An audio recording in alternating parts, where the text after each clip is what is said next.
Have you ever been betrayed not by strangers, not even by in-laws, but by your very own parents? Imagine calling to ask about your sister's wedding the day you thought you'd been waiting for your whole life, only to hear your parents smirk and say, "It was yesterday. Only for real family." In that moment, everything inside you shatters. All the sacrifices, all the years you carried the weight of the family on your shoulders erased with a single cruel sentence. But betrayal cuts even deeper, when the same people who shut you out suddenly come crawling back, panicked, begging for help with a crushing mortgage they can't pay. The very roof over their heads depends on you, the daughter they decided was no longer real family. And when they ask, "Did you send the money?" the answer they get is nothing short of devastating. Because this is not just a story of heartbreak. This is a story of reckoning. A story of what happens when silence becomes power, when patience turns into revenge, and when the invisible one finally takes the spotlight. If you've ever been underestimated, overlooked, or pushed aside by the very people who should have stood by you, then stay with me until the very end. What unfolds will leave you breathless, furious, and if you've ever longed for justice, more satisfied than you can imagine. Sarah Mitchell was 36 years old, a high school English teacher who had lived most of her adult life in the same quiet town where she and her sister grew up. She wasn't wealthy, not by any measure, but she had built a steady life filled with books, a little garden behind her modest house, and her own small circle of loyal friends. More than anything, she had always believed that no matter what disappointments life brought, her family would be her anchor. That belief was about to be shaken in a way she never could have imagined. The morning had been calm. Sarah had brewed a pot of coffee, opened her kitchen window to let in the cool air of early spring, and set her phone on the table as she stirred sugar into her cup. She had been meaning to call her mother all week, curious about when Emily's wedding would finally take place. Emily was her younger sister, 6 years her junior, and Sarah had always expected to stand proudly by her side on that day, perhaps even help her with the final touches. For months, the wedding had been a vague topic in family conversations, with her parents brushing off details, and Emily herself keeping strangely quiet. Sarah had tried not to overthink it. Families had their quirks, and maybe Emily wanted something small, something without fuss. Still, Sarah was her sister. Surely she would be part of it. She dialed the number, pressing the phone to her ear. It rang twice before her mother picked up. Sarah could almost picture her mother's living room, the neat lace curtains, the old grandfather clock ticking steadily in the corner. "Hi, Mom," Sarah said warmly, though there was a nervous hitch in her voice. "I was just wondering if Emily and David finally set the date. I'd love to know when to take time off work so I don't miss it." She smiled to herself, already imagining her students' faces when she told them her sister was getting married. There was a pause long enough for Sarah to sense something was off. Then her mother's voice came through, clipped and dry. "Oh, that already happened. Yesterday, in fact." Sarah blinked, not sure she had heard correctly. "What?" she whispered. Her mother chuckled, the sound sharp and almost mocking. It was just a small ceremony. Only for real family. The words struck Sarah like a slap. Her chest tightened, her breath caught halfway in her throat. Before she could even find her voice to respond, another voice came on the line, smooth and mocking, belonging unmistakably to David, her new brother-in-law.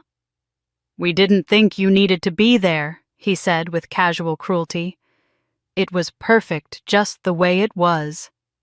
Sarah gripped the edge of her kitchen counter, her knuckles white against the wood.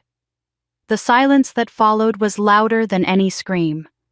She wanted to ask why, to demand an explanation, but her lips wouldn't move. All she could hear was the echo of those words, real family, as if they had been branded into her skin.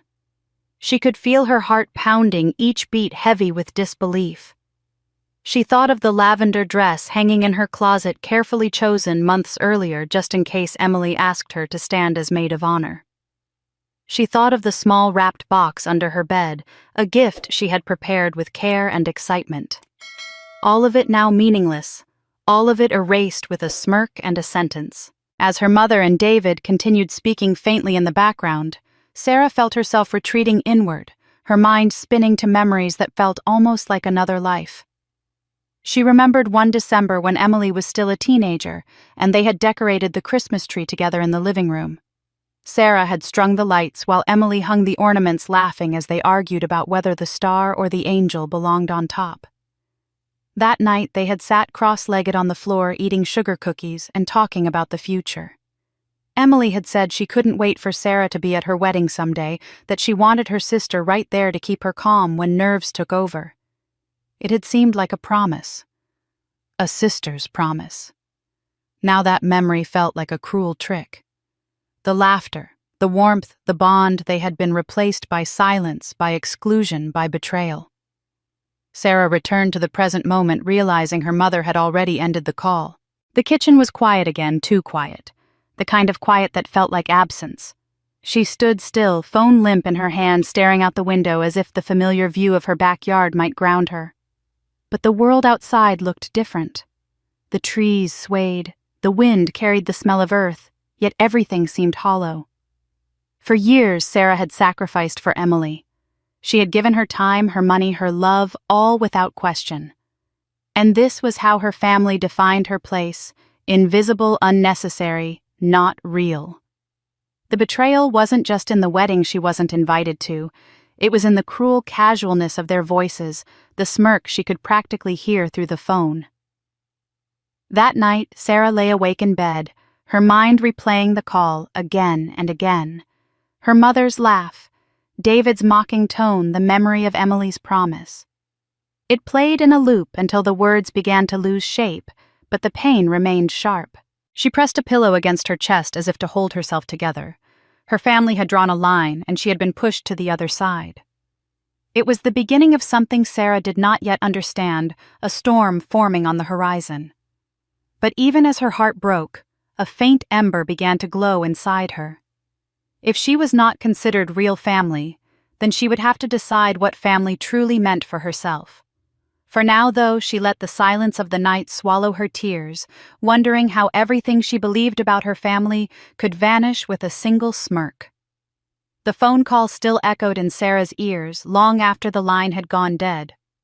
She moved through her small house as if in a haze, the walls pressing in on her every creak in the floor, reminding her of how empty the space felt now. She found herself in her bedroom, standing before the closet she had so carefully prepared for Emily's wedding. She opened the door, and there it was, the lavender dress she had chosen months ago, its fabric soft and shimmering under the faint light. Sarah reached out and touched it, her fingers brushing over the delicate folds. She had picked the color because Emily once told her lavender was calming, that she wanted Sarah to wear something that would keep her steady during the flurry of wedding nerves. Now the dress felt like a cruel reminder, hanging silent and unused.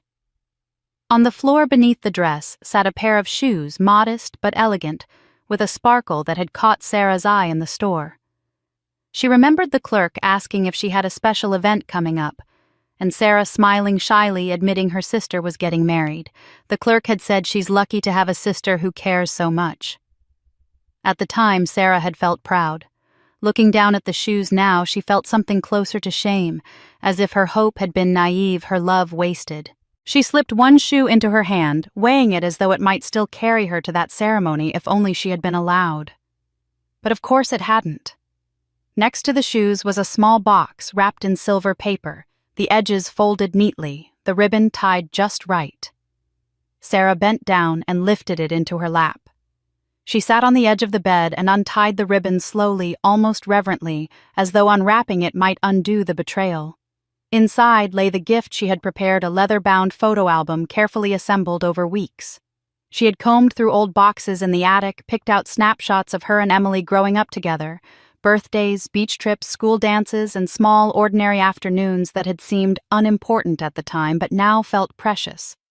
On the first page, she had placed a picture of Emily wobbling on her bike, Sarah's hands steadying the seat from behind. She could almost hear Emily's laughter, her squeals of fear and excitement, the way she had shouted, "Don't let go!" Sarah and the pride in her face when she finally rode off on her own. Sarah flipped through a few more pages, her throat tightening.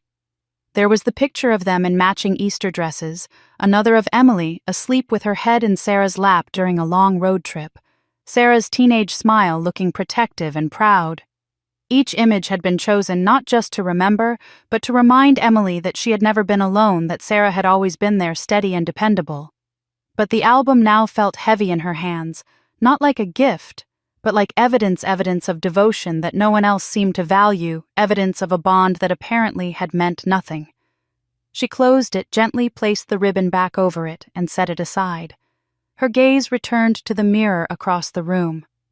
Sarah stood and held the lavender dress up against her body. For a moment, she let her imagination wander. She saw herself arriving at the wedding, standing among family, watching Emily walk down the aisle. She imagined the smile Emily might give her, the kind of smile that said, "I'm glad you're here." She imagined taking pictures together, laughing as they always had in younger years, maybe even sharing a quiet moment away from the crowd where Emily would squeeze her hand and say, "Thank you for always being there." But the vision faltered. In its place came the harsh reality, her mother's mocking tone, David's cruel interjection. There had been no place for her, no invitation, no role to play. The dress in her hands was not a uniform of honor, but a costume for a part she had never been asked to perform. Slowly, she let it slip back onto its hanger. The shoes glittered on the floor like broken promises, and the album sat unopened, its pages whispering of loyalty dismissed. Sarah stepped closer to the mirror and studied her reflection. She did not look like a woman who belonged to a family celebration. She looked like a ghost, someone erased from the story altogether. The hurt was sharp, but beneath it something else began to stir, something darker, steadier.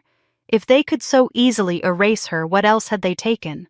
What other parts of her life had been rewritten without her knowing? She did not yet know the answers, but she felt the first trace of resolve tightening in her chest. That night, as she hung the dress back in the closet and turned off the light, Sarah understood something she had never allowed herself to believe. Love was not always enough to hold a family together. Sometimes even the strongest bonds could be cut clean through. And sometimes when the people closest to you chose to erase you, the only choice left was to begin carving out a truth of your own. Sarah woke the next morning with the same ache in her chest, the kind that lingers long after the tears have dried. The lavender dress still hung untouched in her closet. The unopened gift still sat where she had left it, and the shoes still glittered faintly in the shadows. She tried to push away the sting of exclusion, but the silence of her house only amplified it. Standing in her kitchen with a lukewarm cup of coffee, her mind wandered back unbidden to the sacrifices that had marked the years of her adulthood. Sacrifices she had made without hesitation, sacrifices no one seemed to remember now. There had been a time when she wore a diamond ring on her left hand, a promise of a different future. She had been engaged once long ago to a man who spoke of building a life together, and who dreamed aloud with her about traveling to Europe for her graduate studies. That ring had been more than a symbol of love.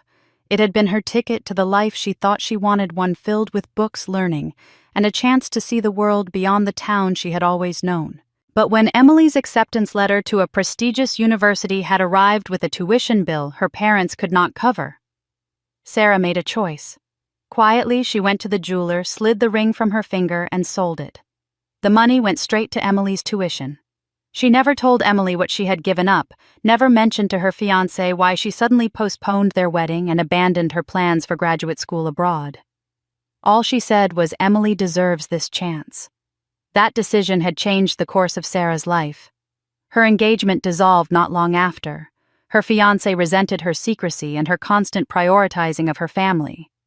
She carried the pain of that loss quietly, telling herself it had been worth it because Emily's future mattered more. She told herself that one day Emily would understand what had been sacrificed for her, and that knowledge alone would be enough. But the tuition was only the beginning.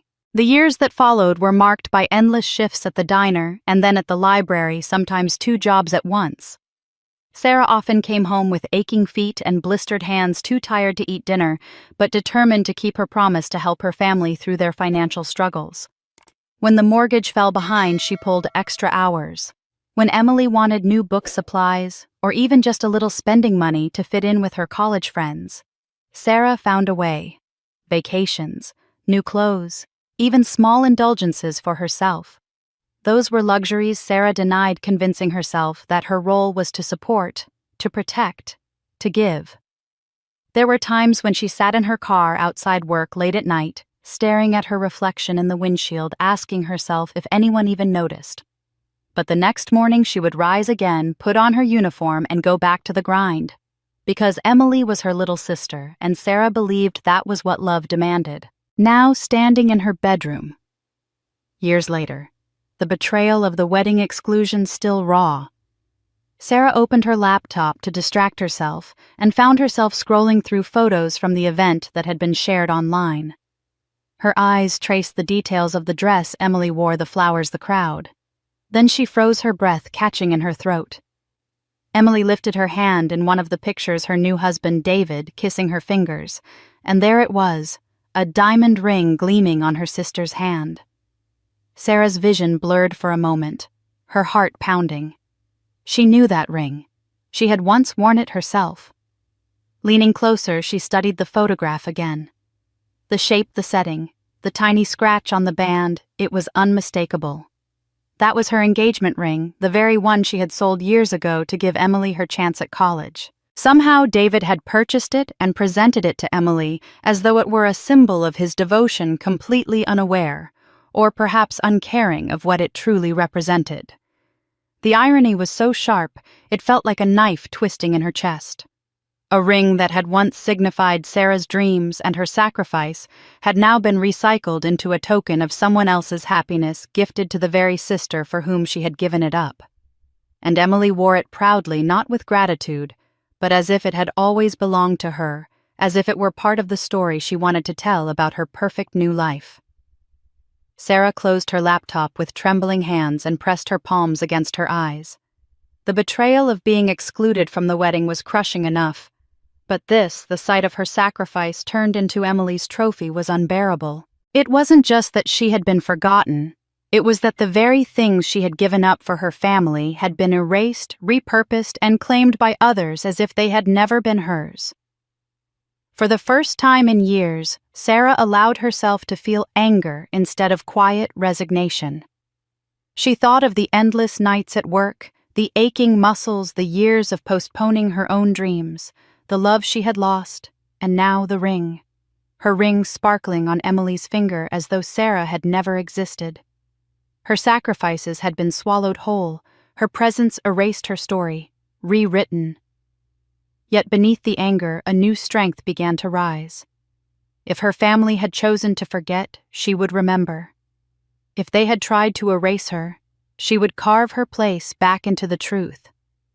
She sat in silence for a long time, staring at her empty hand where the ring had once been, and whispered to herself, "They may think I don't matter, but they're about to find out how wrong they are." Sarah sat motionless after closing her laptop, her mind still burning with the image of the ring on Emily's hand. For a long moment she simply stared at the blank screen, her reflection faint in the dark glass. She tried to steady her breathing, but the anger and sorrow twisted together in her chest like a knot she couldn't untangle. Eventually, unable to sit still, she reopened her computer. She told herself it was to distract her thoughts, to shift her focus elsewhere, but the truth was, she felt drawn to the very thing she dreaded. She clicked open her social media accounts, searching for the traces of the wedding she had been erased from. Within seconds, her screen filled with smiling faces. Emily and David stood beneath a canopy of flowers, their hands intertwined, their laughter frozen in glossy photographs that had already been liked and shared hundreds of times. Her parents appeared in picture after picture, their arms linked proudly with Emily, their smiles wide and unburdened as though nothing in the world could cast a shadow on them. Family members posed in groups, friends toasted with glasses raised high, children twirled in circles on the dance floor. It was all there, an entire celebration bursting with joy and belonging. And Sarah was nowhere.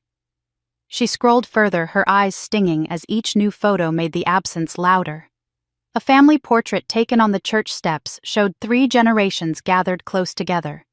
Her parents stood in the center, Emily glowing in her gown beside David's aunts and uncles arranged in neat rows. It was the kind of picture that would be framed, displayed on mantels passed down through years. But in that perfect frame, Sarah had been excised, as if she had never been part of the blood that bound them.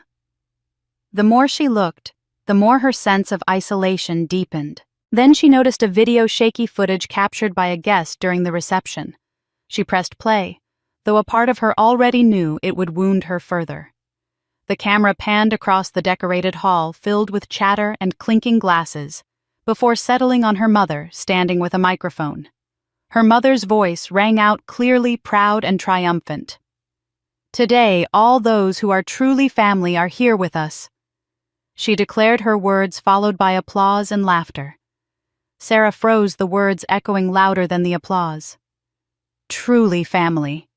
The phrase struck her like a blade cutting deeper than the smirk on the phone call. Not only had she been excluded, she had been disowned in spirit publicly, her absence framed as intentional justified. Sarah closed her eyes, but the video kept playing in her ears. She remembered birthdays when her mother had kissed her forehead, Christmas mornings when her parents had told her she was their rock, the countless nights she had been the dependable one, the one who stayed. To hear her mother now redefine family so narrowly, to hear her say that those gathered were the only ones who mattered, made Sarah feel as though her entire life of devotion had been erased with a single speech. When she opened her eyes again, her notifications were blinking. Curious, she clicked them open and found dozens of posts, tagged comments, and private messages. Friends who had grown up alongside her had noticed the glaring absence. "Where were you, Sarah?" one old school friend asked in a comment below a wedding album. "I thought you and Emily were close." A neighbor wrote, "I didn't see you in any of the pictures." "Were you out of town?" Another messaged directly, "Is everything okay? It seemed strange not to see you at the wedding." Each message was like salt in a wound. The world had noticed, and yet no one knew the truth. To them, her absence was a puzzle. To Sarah, it was humiliation layered atop heartbreak. She typed responses more than once, explanations that began with "I wasn't invited" or "they didn't want me there." But each time she deleted the words before sending. She couldn't bear to see them written plainly, couldn't bring herself to admit to the world how her family had cast her out. Her feed kept refreshing, bringing more images, more comments, more reminders that the story of her family had been rewritten without her. In the digital record, she was already gone, erased clean. The photos spoke louder than truth, and the truth was that the family she had believed unshakable had gathered without her, had celebrated without her, had declared her absence a virtue. Sarah sat back in her chair, her hand pressed against her chest as though to hold herself together. She thought of how history would remember that day. Years from now, when Emily's children looked back on these pictures, they would see joy, laughter, togetherness, and not a trace of Sarah. She had not only been pushed aside in the present, she had been erased from the legacy. The realization filled her with a hollow ache, but beneath it, something heavier stirred. Anger. Determination. She was not gone. She had not vanished. The photographs told one story, but Sarah knew there was another, truer one. Her story filled with the sacrifices, the years of loyalty, the love that had been trampled. If her family wanted to erase her, they would soon learn that she was not so easily erased. For now, though, she closed the laptop and let the silence of her house surround her once more, the weight of betrayal pressing down, but with a fire beginning to kindle in the ashes. Sarah could not shake the image of her family smiling in those pictures, her absence edited out as if she had never existed. The laughter that echoed through the videos stayed with her like a shadow that refused to leave. That night she sat alone in her quiet living room, scrolling back through memories, trying to understand how everything had gone so wrong. The words from the wedding video haunted her. Today, those who are truly family are here. They had not just forgotten her, they had erased her deliberately with full intention. That cut deeper than any argument or cold shoulder ever had. As she sat in silence, her eyes drifted to a wooden box on the side table, the one her father had given her before he passed. Inside it were old papers, receipts, and his handwritten notes about the house. Her father had always told her, "This home is your shield, Sarah. No matter what happens, it will protect you." Those words returned now with almost prophetic weight. She remembered clearly the day years ago when the bank had been ready to take everything. She had been barely 30 then, still trying to build a career, still dreaming of traveling abroad for graduate school. But when the notice of foreclosure arrived, she didn't hesitate. She sold her car, emptied her savings, and worked late shifts until she scraped together enough to pay the debt. She handed the check to her parents, and her father had hugged her, whispering gratitude and pride. In that moment, she had thought the sacrifice meant something, that her place in the family would always be secure. Now she wondered if even then they had taken her loyalty for granted, as though it were simply her role to give and never receive. It was in that fog of painful reflection that Nora stopped by. Nora had been Sarah's closest friend since high school, a woman with a sharp tongue and an even sharper instinct for when something was wrong. She brought over a loaf of homemade bread, claiming it was just to share, but the look in her eyes told Sarah it was more than that. Over tea, Nora leaned in, her voice lowered. "I shouldn't even be saying this, but I overheard something at the wedding," she confessed. Sarah's stomach tightened. She braced herself. Nora continued. "I heard your mother telling one of David's uncles that the house would soon belong to Emily and David, that it was their gift, their start as a married couple." The words hit Sarah like a physical blow. She set down her cup, afraid her trembling hands might shatter it. "What do you mean?" she asked, her voice steady, only because of sheer will. Nora nodded grimly. "I don't know the details, but it was said like a certainty, not a maybe, like the papers were already signed."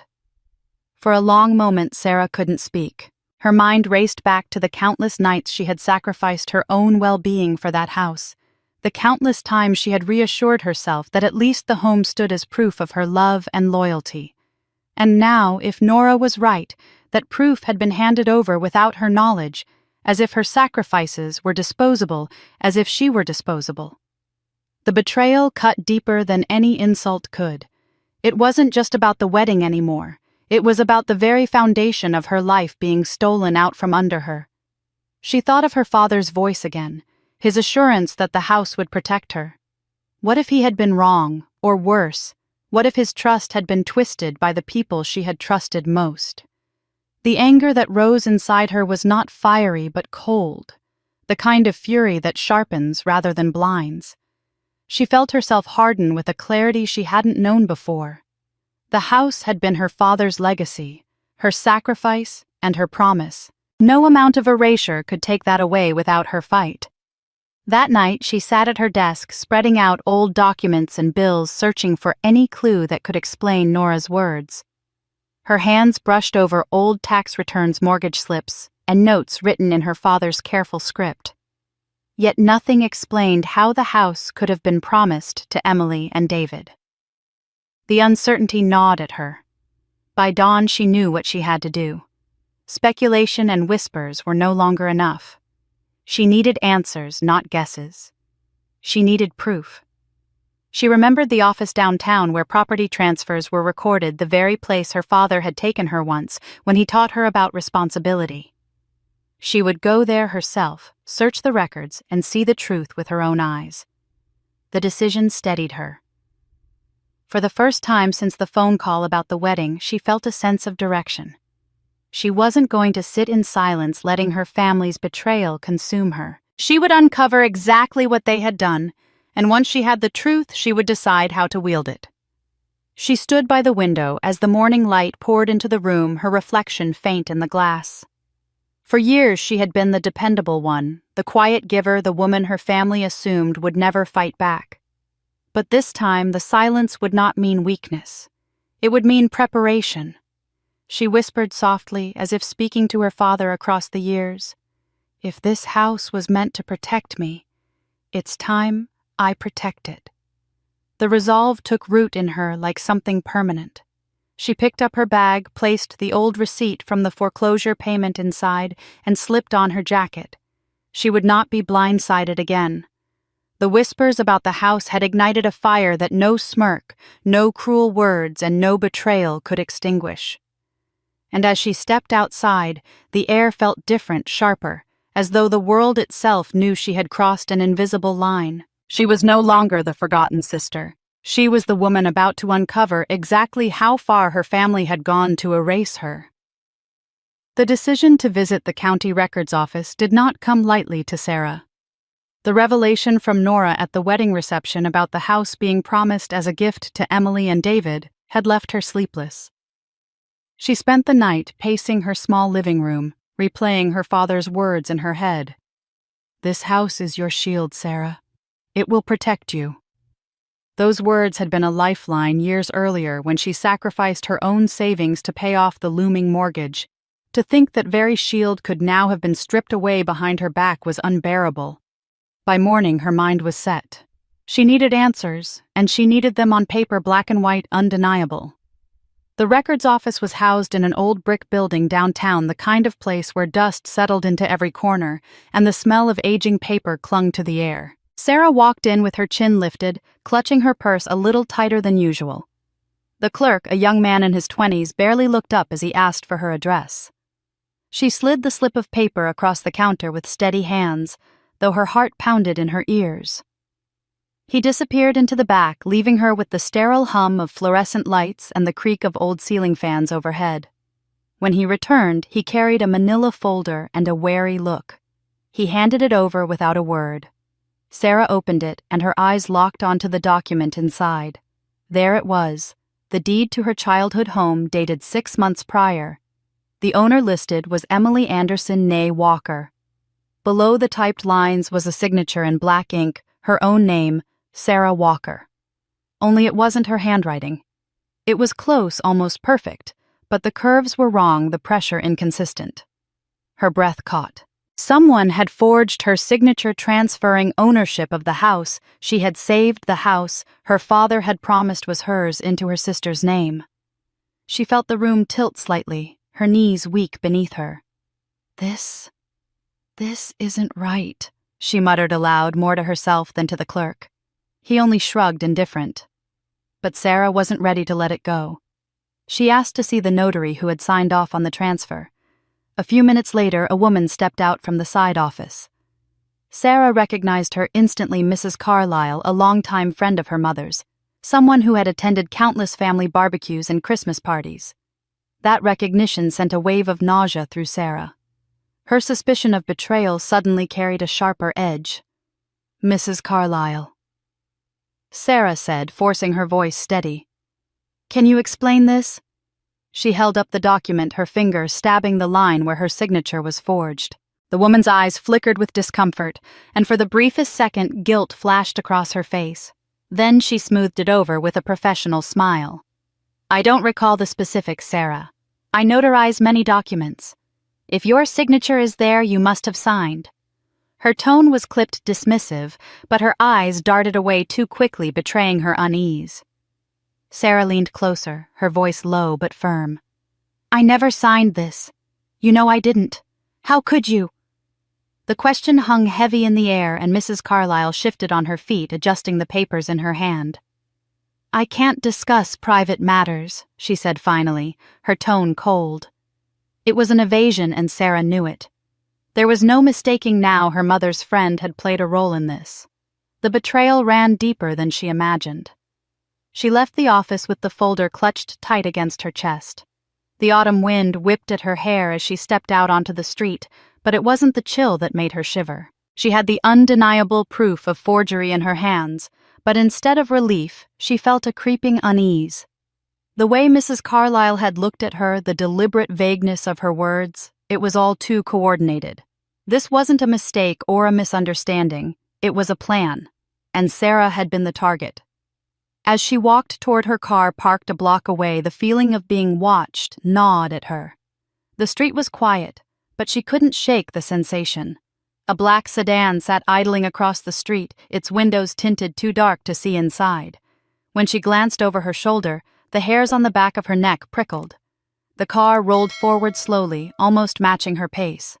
Her heartbeat quickened. She ducked into her car, locking the doors quickly, and started the engine. In her rearview mirror, she saw the sedan pause at the corner, then drive off in the opposite direction. Still, the unease lingered. Was it coincidence, or was someone making sure she knew she was being monitored? As she gripped the steering wheel, Sarah replayed every moment from the past months, the secrecy around Emily's wedding, the dismissive smirk from her parents, the cruel words about real family. Now it all connected with this deeper betrayal. They hadn't just erased her from the wedding. They were trying to erase her from the family's very foundation, from the home that tied her to her father's legacy. The stakes were higher than she had realized, and her fight was no longer just about hurt feelings. It was about survival, financial, emotional, and even physical. Driving home, Sarah's resolve hardened. She had proof of the forgery. She had seen the complicity of her mother's friend. And now, with the eerie reminder that someone might be watching her, she knew this wasn't just about greed. It was about power. She whispered to herself, her voice steady despite the storm inside her. They think I'll back down. They think I'll disappear. Her grip tightened on the wheel. They're wrong. That night she placed the forged deed on her dining table, staring at her stolen signature under the dim glow of the lamp. Her father's voice echoed in her memory again. The house is your shield. They had tried to strip that shield away. But Sarah wasn't about to let them succeed. This wasn't the end. It was only the beginning. Sarah barely slept after returning from the records office. The forged deed lay on her dining table like a silent accusation, her stolen signature staring up at her under the lamp's glow. She had run her fingers over the page again and again, searching for something, some flaw in the ink, some sign that would prove it wasn't real. But the truth was undeniable. Someone had traced her hand so closely that to anyone else it would appear legitimate. She had proof of theft. But what unsettled her even more was the realization that this had not happened overnight. It had been planned, orchestrated, and carried out with precision. As she stared at the document, a memory stirred. A year earlier, her mother had asked her to sign what she said were tax forms. Sarah had been visiting for Sunday dinner, the smell of pot roast filling the kitchen when her mother slid the papers across the table. It's just some routine tax paperwork, she had said lightly, for the house. You know how complicated it gets.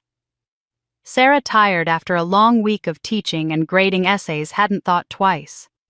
She signed where her mother pointed her trust so complete that she hadn't even read the fine print. Now the memory came rushing back with sickening clarity. What if those papers weren't tax forms at all? What if she had unknowingly signed part of the transfer? The more she thought about it, the more her stomach turned. She rose from her chair, went to the wooden box of family papers, and began to sift through years of documents. Bills, old letters, medical receipts, so many pieces of her life compressed into stacks of paper. And then she found them, copies of forms she had signed last year, each one carrying her handwriting. She laid them side by side with the forged deed. The similarities were clear. It wasn't just one signature. There were multiple instances where her name had been inserted, altered, or attached to papers she barely remembered signing. Her hands trembled as she shuffled through the stack. One document labeled Consent for Property Update. Another labeled Adjustment of Mortgage Terms. All had her signature, but she could barely recall them. She remembered her mother assuring her, "This is just a formality. You're helping the family." At the time, Sarah hadn't doubted her. She had believed her mother would never betray her trust. But now she saw the pattern every time she signed without reading. She had given them another piece of rope to bind her with. The realization crashed over her. This wasn't carelessness on her part. It was calculation on theirs. They had known she trusted them. They had known she wouldn't question. And they had used that blind faith to strip away the very thing her father had promised her. The betrayal wasn't spontaneous. It had been seeded long ago, nurtured and harvested at her expense. Sarah sank into her chair, clutching one of the papers to her chest. A wave of grief hit her so hard she could hardly breathe. She wasn't mourning the loss of the house alone. She was mourning the loss of the illusion she had clung to all her life, that her mother's love was steadfast, that her family would never deliberately harm her. She had been naive. Worse, she had been complicit in her own undoing, believing the smiles and reassurances even as she handed over her pen. The grief slowly gave way to something sharper. Anger surged through her cold and clean. They had mistaken her kindness for weakness. They had banked on her silence, her willingness to sacrifice her blind loyalty. And they had used it against her carefully, methodically. She thought of her father's steady voice again. "This house is your shield." Her father had trusted her with the shield, but her own mother had pried it from her hands.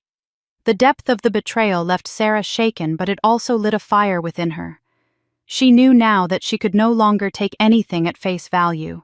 Every smile, every request, every casual favor from her family would be weighed against this treachery. She would no longer sign blindly. She would no longer believe their lies. She had seen the evidence with her own eyes, and she would carry that truth with her. As the night wore on, she sat at her table with the documents spread around her like puzzle pieces. She traced the ink of her stolen signature again, but this time she didn't feel powerless. Instead, she felt clarity. The forgery was not just proof of theft. It was proof of premeditation. It was the map of their betrayal, and she would follow it back to its source. In the stillness of her small home, Sarah whispered to herself, "I trusted them, and they betrayed me." The words hung in the air like a vow. Her eyes hardened as she added, "They'll regret thinking I wouldn't fight back." The night after Sarah uncovered the truth about her forged signature, she received a call from her mother. The voice on the other end was casual, almost too casual, as though nothing were amiss, as though Sarah had not just discovered she had been cut out of her father's legacy. "We're having a family dinner tomorrow," her mother said. "Emily and David want to share some wedding memories. You should come." For a moment, Sarah considered declining, but a part of her wanted to see them face to face. She wanted to look into their eyes and watch them squirm under the weight of what they had done, even if they refused to admit it. So she agreed, her voice calm, though her hands trembled as she hung up the phone. The next evening, Sarah arrived at her parents' house with a cautious resolve. She hadn't set foot inside since before the wedding, and the sight of the house, its warm lights glowing in the windows, the familiar front porch where she had once sat with her father on summer evenings, brought a rush of emotions she fought to control. Stepping inside, she was greeted by the smell of roasted chicken and baked bread scents that normally would have comforted her. But now they felt hollow, like the house itself was complicit in the deception. The dining room was already set when she walked in. A long table stretched across the room, crowded with plates and glasses, silverware glinting in the light of the chandelier. Emily sat near the center, her new husband David beside her, both glowing with the smug ease of people who believed they had already won. Her parents hovered near the head of the table, chatting and laughing as if nothing were wrong. But Sarah's eyes caught immediately on her seat. Her chair was not placed among the others, not woven into the fabric of the family. Instead, it was shoved to the far end of the table, half turned away like an afterthought, like the seat of a guest who didn't quite belong. She forced a polite smile and sat down, the scrape of her chair on the hardwood floor, sounding louder than it should have. The chatter around her continued, though she could feel glances darting her way, measuring her silence. The food was passed around, plates filled, glasses raised in a toast to new beginnings. Sarah lifted her glass too, though her stomach twisted with every swallow. She said little, preferring to watch, and what she saw only confirmed the distance between her and the rest of them. It was David who broke the thin veneer of civility. Halfway through the meal, he leaned back in his chair, his arm draped arrogantly around Emily's shoulders. His eyes found Sarah at the end of the table, and a smirk spread across his face. "You know," he said loudly, his tone dripping with disdain, "this dinner is really just for family. Real family." The words hung in the air, heavy and deliberate. For a moment, silence fell across the table. No one corrected him. Not Emily, not her parents. They simply let the words linger as though they carried no cruelty at all. Sarah felt the heat rise in her chest, but she willed her face into neutrality. She pressed her fork against her plate, steadying her trembling hands. Inside, her heart pounded with fury. He had dared to say it aloud to erase her in front of the very people who should have defended her. She looked at her mother, who avoided her gaze, and at her father, whose face remained blank. And Emily, her once beloved sister, lowered her eyes but said nothing.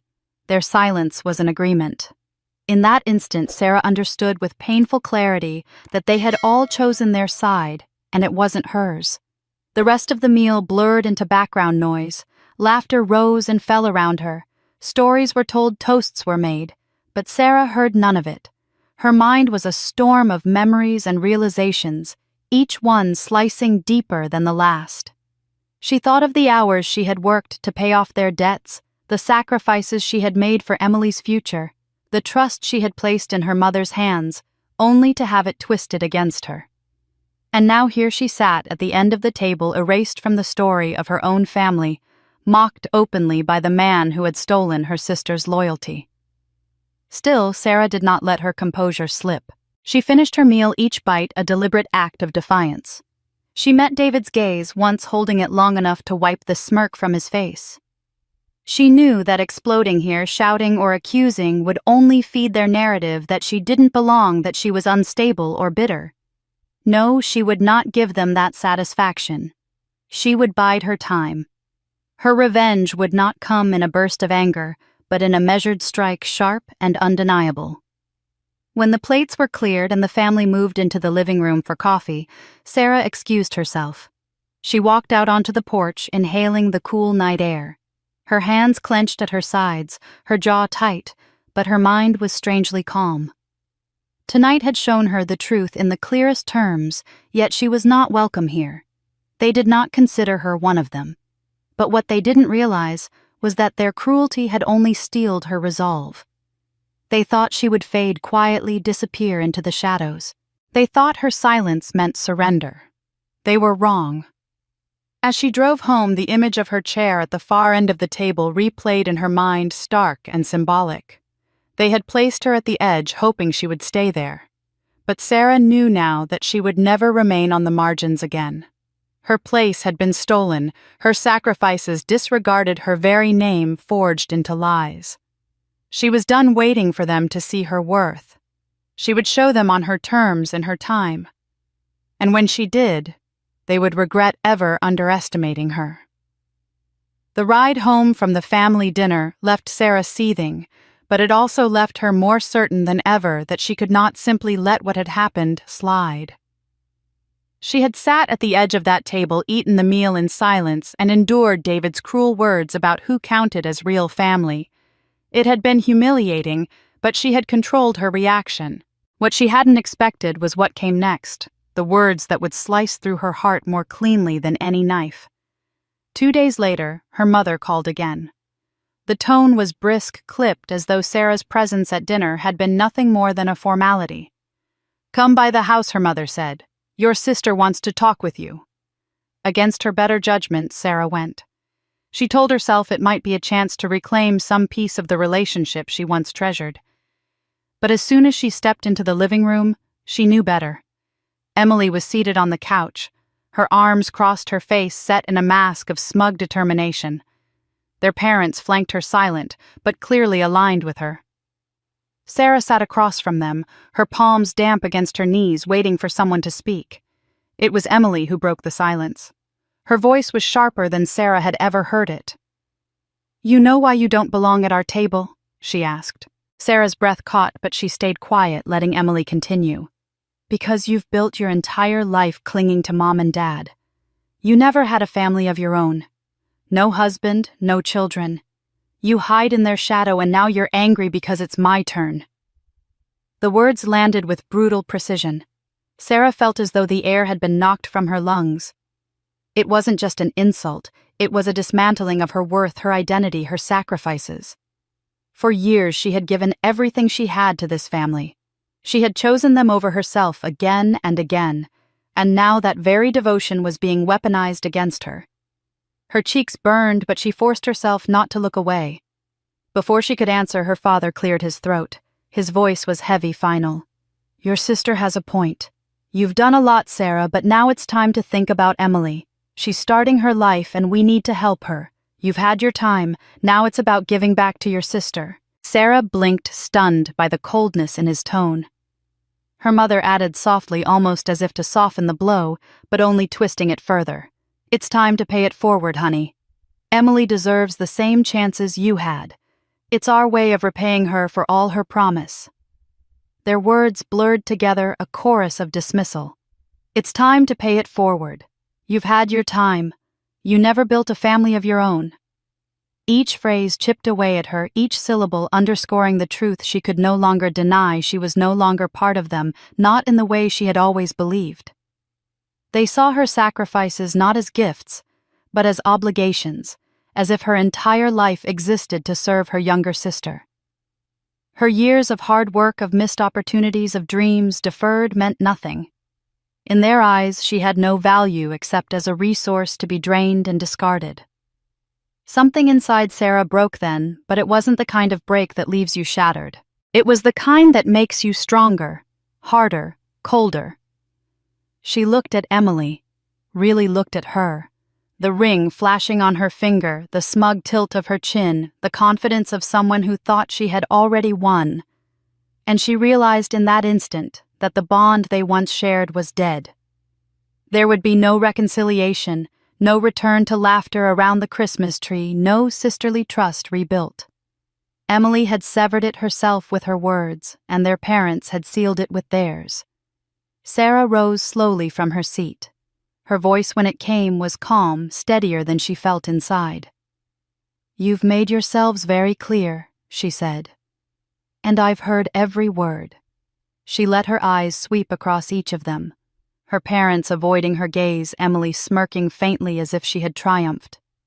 "But don't mistake my silence for surrender. You've taken enough from me. That ends now." She turned and walked out before they could answer the sound of her footsteps echoing in the hallway. As she stepped into the cool air outside, her chest heaved with the weight of what had just happened. She had gone into that house with a sliver of hope, but she left with certainty. She was no longer their sister, no longer their daughter in the way she had once been. She was the outsider, the forgotten one, the expendable piece in a game they thought they controlled. But they were wrong. That conversation had not broken her. It had crystallized her. Every cruel word, every dismissal, every insult had carved away the last threads tying her to blind loyalty. Now she saw the truth with perfect clarity. Her family had erased her. But she would not be erased quietly.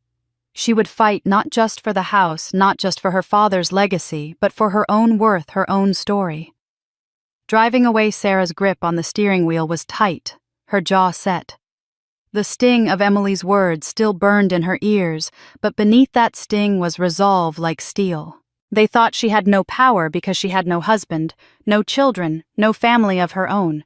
They thought she was alone. But they were about to learn that someone with nothing left to lose is the most dangerous of all. Sarah drove away from her parents' house with her sister's words still echoing in her ears, sharp and merciless. The cruelty of that conversation clung to her skin like frost, chilling her to the bone. Yet beneath the sting, there was something else stirring, a determination that no amount of betrayal could extinguish. When she arrived home, she did not collapse into tears as she had on nights before. Instead, she moved with purpose, heading straight for the cedar chest that sat at the foot of her bed. It was her father's chest, the one he had given her after his death, filled with keepsakes and papers he believed she might one day need. She had not opened it in years. Tonight she knew she must. Kneeling beside it, Sarah lifted the heavy lid and inhaled the faint scent of cedar that wafted out mixed with the musty undertone of old paper. Inside were photographs, letters, and trinkets from another life. Her fingers sifted carefully until they touched a worn envelope tucked beneath a stack of old tax returns. She drew it out and unfolded the papers within. Her breath caught as her eyes scanned the page. It was the original receipt from the bank, dated and stamped, showing the full amount of the mortgage payment she had made all those years ago to save the house from foreclosure. In bold ink, the figure stood out, undeniable proof that she had shouldered the debt when no one else could. She remembered handing over that money, scraping together every cent from her savings and extra shifts. And here was the evidence preserved by her father, as though he knew she might need it one day. Tears pricked her eyes, not just from the vindication of seeing the receipt, but from the weight of what it represented. For years, her family had diminished her sacrifices, twisting them into obligations rather than acts of love. But here in her hands was the truth on paper. She had been the one to save the home, not her parents, not Emily, not David. It was her. The ache in her chest loosened slightly as she folded the receipt carefully and set it aside. Beneath the receipt was another envelope sealed and yellowed with age. Written across the front in her father's careful script were the words, "For Sarah." Her hands trembled as she broke the seal and unfolded the pages. It was a letter written in his strong, steady handwriting. At first, she read only fragments, her eyes blurring with tears. "This house is yours. If they try to take it, the law will stand with the truth." She steadied herself and began again from the top. In the letter, her father explained that he had updated his will shortly before his passing, leaving the house to her explicitly.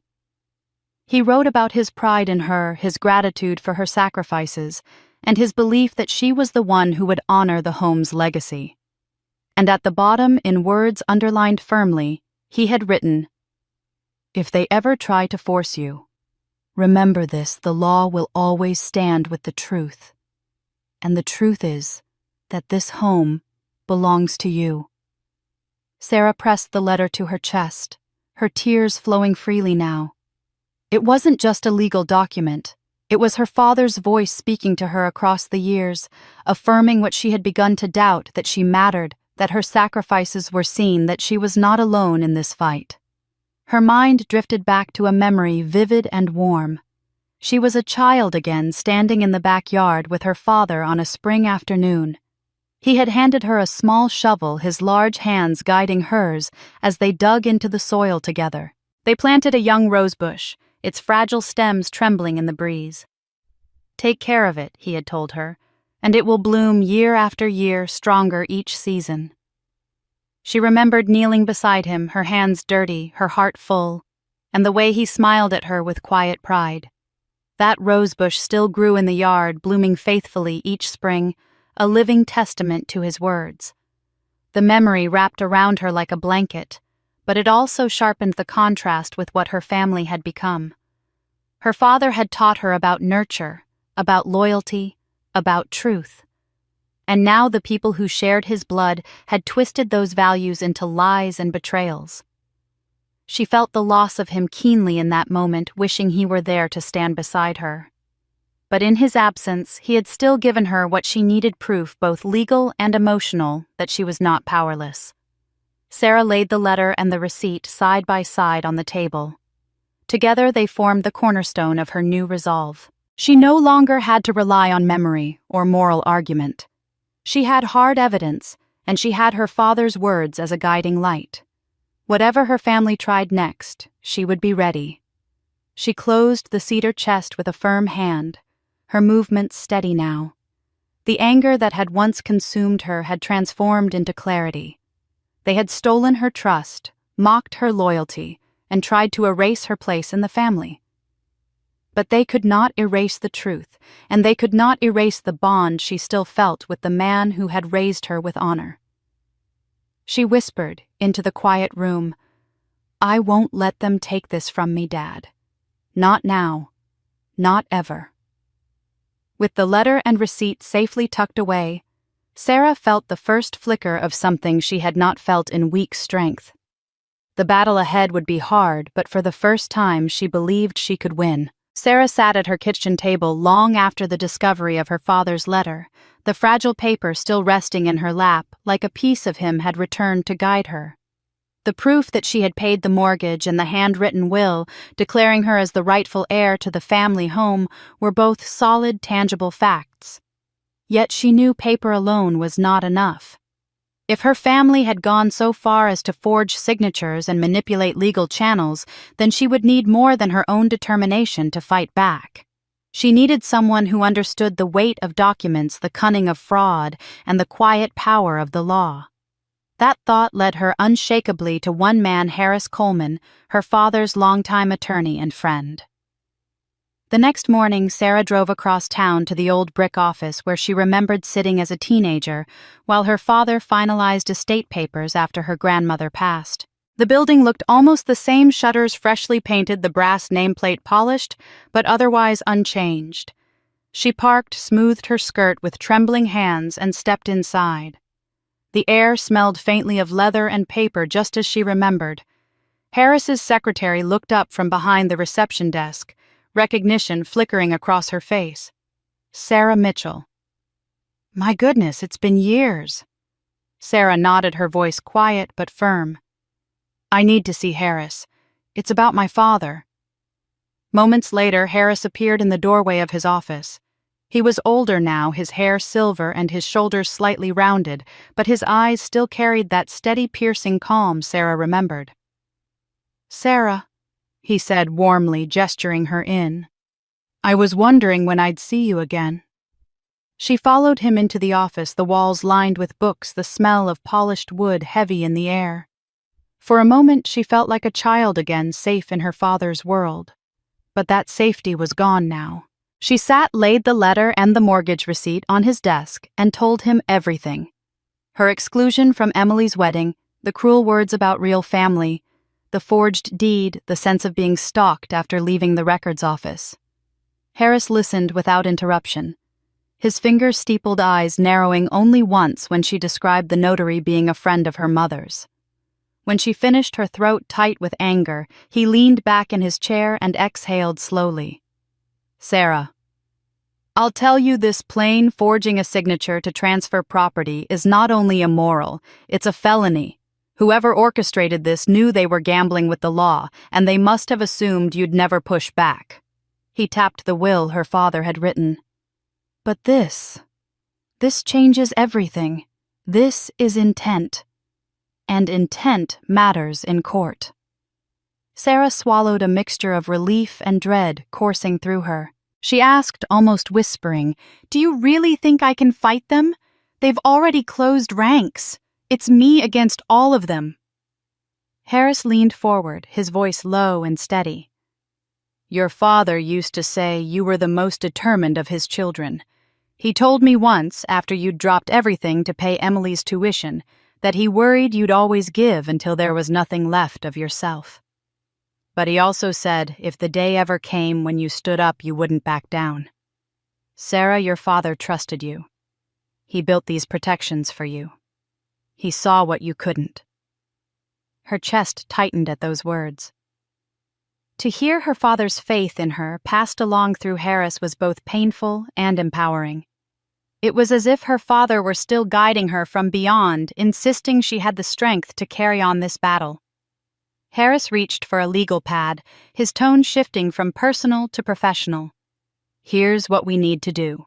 First, we gather every shred of evidence, documents, receipts, the original letter. We make certified copies and keep them in separate locations. Second, we begin a discreet inquiry into the notary who signed off on that transfer. If your mother's friend was involved, it points directly to collusion. Third, we move carefully. You can't confront them yet. If they know we're building a case, they'll tighten their net around you. Sarah nodded slowly, the weight of his words both grounding and frightening. So I have to pretend nothing's wrong. Harris gave a thin smile. For now, yes. They're expecting compliance. Let them think they still have it. Meanwhile, you and I will build a case brick by brick. When the time comes, we won't just knock on their door, we'll bring the whole roof down. They spent the next hour mapping out the first steps. Sarah would quietly collect her bank statements, proof of payments on the house, and any correspondence with her parents about financial support. Harris would request records from the county clerk under a routine inquiry, nothing to raise suspicion. They also planned for contingencies if her family attempted to push her into a guardianship claim. They'd have medical and financial affidavits ready to prove her competence. Sarah realized this wasn't just about defending herself. It was about dismantling a web of lies her family had woven, and she needed to stay one step ahead. When she rose to leave, Harris placed a reassuring hand on her shoulder. Sarah, the law is on your side, but this is going to test you more than you can imagine. Remember, silence can be your weapon. Let them think you're broken while you build your strength. When the moment comes, we'll make them answer for every betrayal. Sarah walked back to her car with the documents clutched tightly to her chest, the autumn wind cool against her skin. For the first time since she had heard her mother's cruel words about real family, she felt something stir inside her. Not hope exactly, not yet, but a steel edge of determination. She wasn't alone anymore. She had Harris, she had her father's letter, and she had the truth. And that truth would become the weapon she would use to reclaim everything they had tried to erase. Harris wasted no time after their meeting. Within a week, he had begun digging quietly into the financial records that surrounded Sarah's family. He was careful, moving like a man who knew the importance of leaving no trace. When Sarah returned to his office for an update, he didn't greet her with the warm steadiness of their first meeting. Instead, his expression was grim, his brow furrowed as he slid a thin folder across the desk toward her. "Sarah," he said, his voice low, "I found something you need to see." Inside the folder were bank statements from an account Sarah had never heard of, an account listed jointly under Emily and David's names. Her eyes darted down the columns of deposits, and her breath caught as she recognized the figures. The deposits matched the amounts she had wired to her parents over the past 5 years. Money she had sent with the belief it was keeping the household afloat, paying bills, and caring for medical expenses. Every cent she had sacrificed to keep her family steady had not gone where she thought. It had been diverted into this account siphoned away under her nose. "They took it," Sarah whispered, her voice trembling between rage and disbelief. "All of it." Harris nodded grimly. "Almost every payment you made. This wasn't just negligence or a mistake. This was deliberate. Your parents claimed they needed your support, but the money was funneled here instead. Emily and David have been using it for years." Sarah gripped the paper so tightly her knuckles whitened. The betrayal she had felt before now deepened into something darker. She hadn't just been excluded from the family. She had been robbed by the very people she had sacrificed for. Harris tapped one line of the statement. "Notice this. Large withdrawals consistent every few months. This isn't about household expenses. I traced some of the funds. David has been using them to cover losses from a failed business venture, a construction development project that collapsed last year. He poured money into it, took out loans he couldn't repay, and when it all crumbled, he used your money to cover the wreckage." Sarah felt sick bile rising in her throat. She remembered vividly the smug tone in David's voice months earlier when he had leaned back during a holiday dinner and spoken of his plan to be a millionaire by 40. He had bragged about knowing the right people, about how Emily was lucky to have married a man with vision. Sarah had rolled her eyes, privately dismissing him as arrogant but harmless. She had never imagined that behind his boastful words, he was bleeding her dry to fuel his reckless ambition. The memory returned sharper now. She could see him, glass of wine in hand, talking about investments and returns, while Emily smiled adoringly at his side. At the time, Sarah had ignored the unease in her gut, telling herself it wasn't her business. But now she understood David's bragging had been more than arrogance. It had been a mask for failure. Failure he had hidden by draining the money she worked for. Every extra shift, every weekend she gave up to grade papers or pick up freelance tutoring, every vacation she skipped to send more money, it had all been fed into his doomed schemes. Her hands shook as she set the papers back down on Harris's desk. "They stole from me," she said, her voice breaking, then hardening. "Not just the house, not just my place in the family, my money, my work, my life." Harris leaned forward, his voice steady. "And that is exactly what will condemn them. This account, this paper trail proves intent. It shows they weren't just trying to erase you emotionally, Sarah. They were exploiting you financially. Courts do not look kindly on this kind of deception, especially when there's evidence as clear as this." Sarah stared at the numbers again, her vision swimming. She thought of the nights she had come home exhausted, collapsing on her couch, with nothing but cold leftovers, believing she was doing the right thing for her family. She had told herself she was building stability for her parents, a future for her sister. But all along, Emily and David had been pocketing her sacrifices, living off her labor while plotting her exclusion. The sting of humiliation cut deep, but beneath it was something sharper, a growing, burning resolve. "They used me," Sarah whispered. "They laughed at me while they used me." Harris nodded solemnly. "Yes, but now you know. And now you can fight." As she left Harris's office, the folder clutched tightly under her arm. Sarah's mind was ablaze with memories of David's smirk, Emily's silence, her parents' dismissal. Each word, each gesture now carried a new weight, reframed by the knowledge that her sacrifices had been stolen for someone else's failure. For the first time, she no longer felt only betrayed, she felt powerful. Because with every stolen dollar documented on those pages, she held the evidence that could bring their entire charade crashing down. She walked to her car, her heels striking the pavement with steady determination.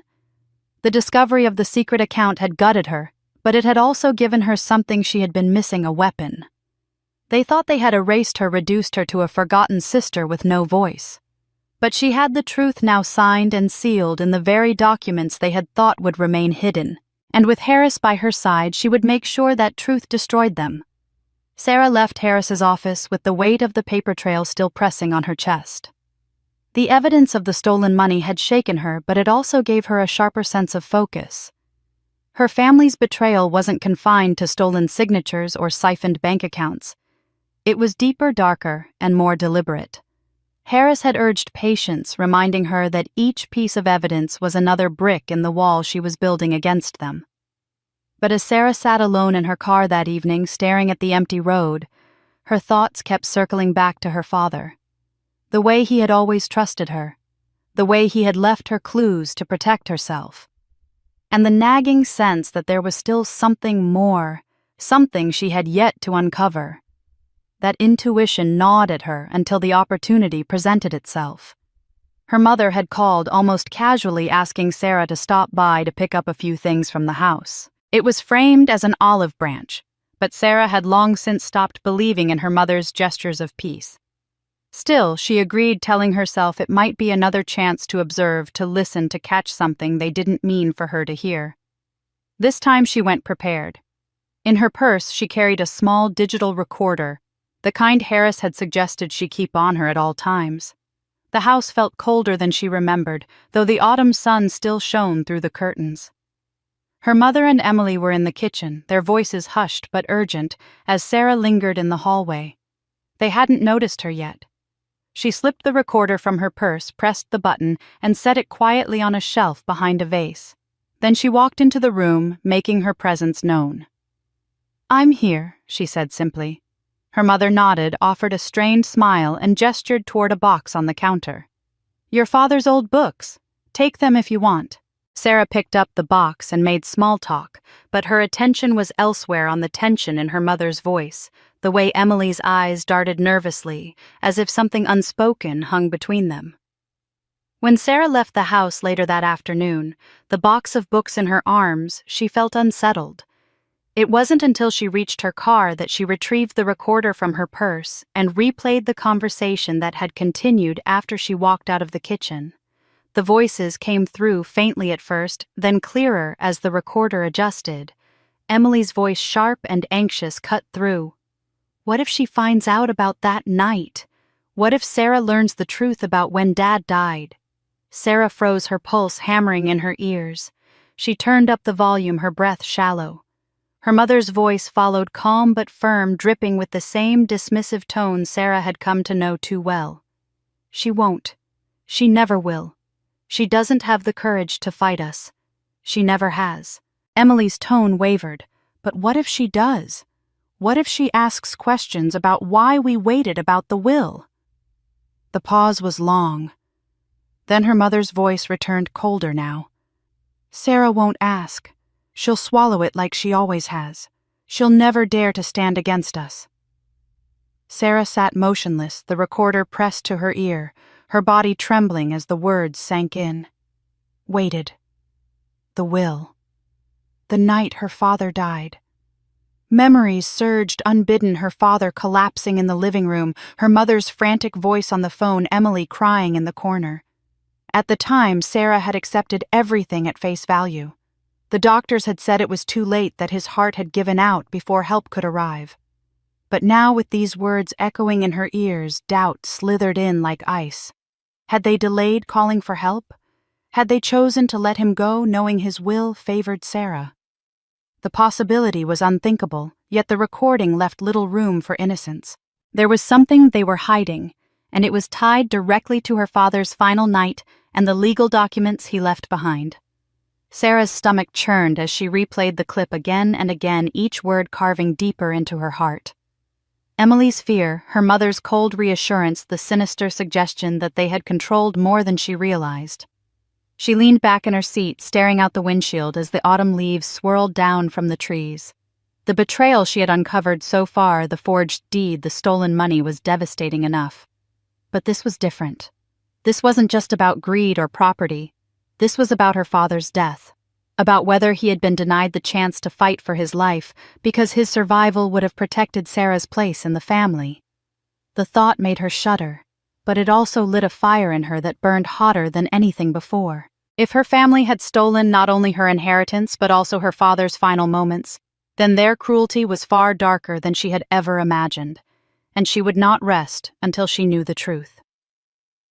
She drove home in silence, the recorder still clutched in her hand, her knuckles white.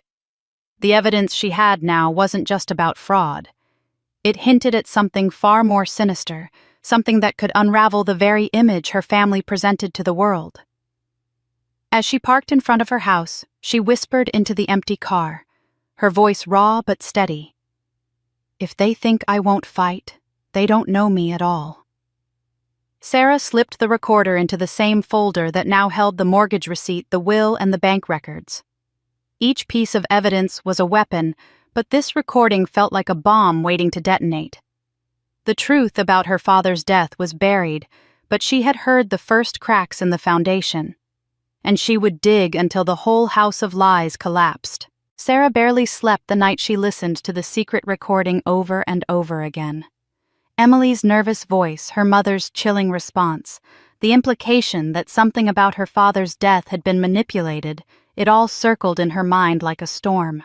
She knew she had uncovered something terrible, something that stretched beyond financial betrayal. But before she could even begin to chase those shadows, the danger came to her directly. 2 days later, Sarah pulled into the grocery store parking lot, trying to go about her day as if life were still ordinary.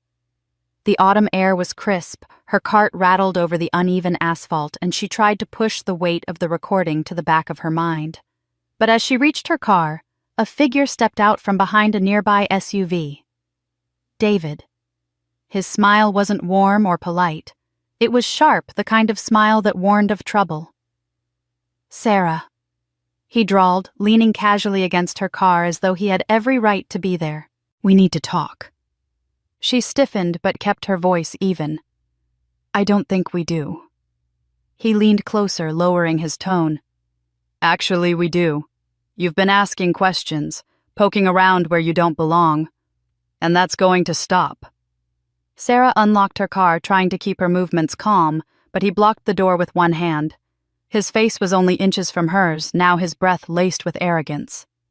"You think you're clever digging into records, talking to lawyers. But I'll tell you what'll happen if you keep this up. I'll make sure everyone believes you've lost your mind. You live alone, you've got no husband, no kids. It won't be hard to convince people you've gone unstable." The words landed like blows, not because Sarah believed them, but because she knew how easily her family could twist reality. They had already erased her from the wedding, from the house, from their narrative of real family. Claiming she was unstable would be a natural next step. Still, she kept her chin high. "You won't scare me," she said quietly. For a moment, David's smirk faltered, but then his arrogance surged again. "Scare you, no. Control you, absolutely." And then in his overconfidence, he slipped. His voice hardened, his words laced with frustration. "That house belongs to me. Do you hear me? I've worked too hard for 5 years to let it slip through my fingers now. I won't let all that effort be wasted." Sarah froze. 5 years. He had admitted it without realizing, confessed that this wasn't some sudden opportunity, but a scheme long in the making. The forged signatures, the siphoned money, the manipulation, it had all been part of his plan. Before she could respond, a sharp voice echoed across the lot. "Is everything all right over there?" A man unloading groceries glanced their way, suspicion etched on his face. David stepped back instantly, his mask of charm snapping into place. "We're fine," he called out, waving dismissively. The man frowned but didn't push further. Sarah got into her car quickly, her hands trembling as she gripped the wheel. Her heart pounded, but a strange calm steadied her. David thought he had threatened her into silence, but in his arrogance, he had given her more than he realized. What David didn't know, and what Sarah only realized once she calmed down enough to think clearly, was that the parking lot had security cameras mounted on tall poles overlooking the rows of cars. The entire confrontation had been captured, every sneer, every threat, every damning word about the house being his. Sarah drove straight to Harris's office, her pulse still racing, and told him everything. Harris's eyes sharpened as she recounted the details. "If the footage shows what you say, Sarah, this is gold. It's not just intimidation, it's an admission of intent. Courts take threats like that very seriously." He leaned back in his chair, a slow smile spreading across his face. Sometimes the most dangerous enemy is his own arrogance. And David just handed you a weapon. Later that week, Harris obtained a copy of the footage through a quiet request to the store's manager, who agreed after learning David's threats might involve a legal case. Sarah watched the video in Harris's office, her stomach twisting as she saw David block her path, lean in close, and sneer his threats. The audio wasn't clear from the cameras, but her body language and his aggressive stance were undeniable. More importantly, Harris had her testimony to pair with the recording, and together with the other evidence, it built a picture of a man who was manipulative, dangerous, and willing to commit fraud to get what he wanted.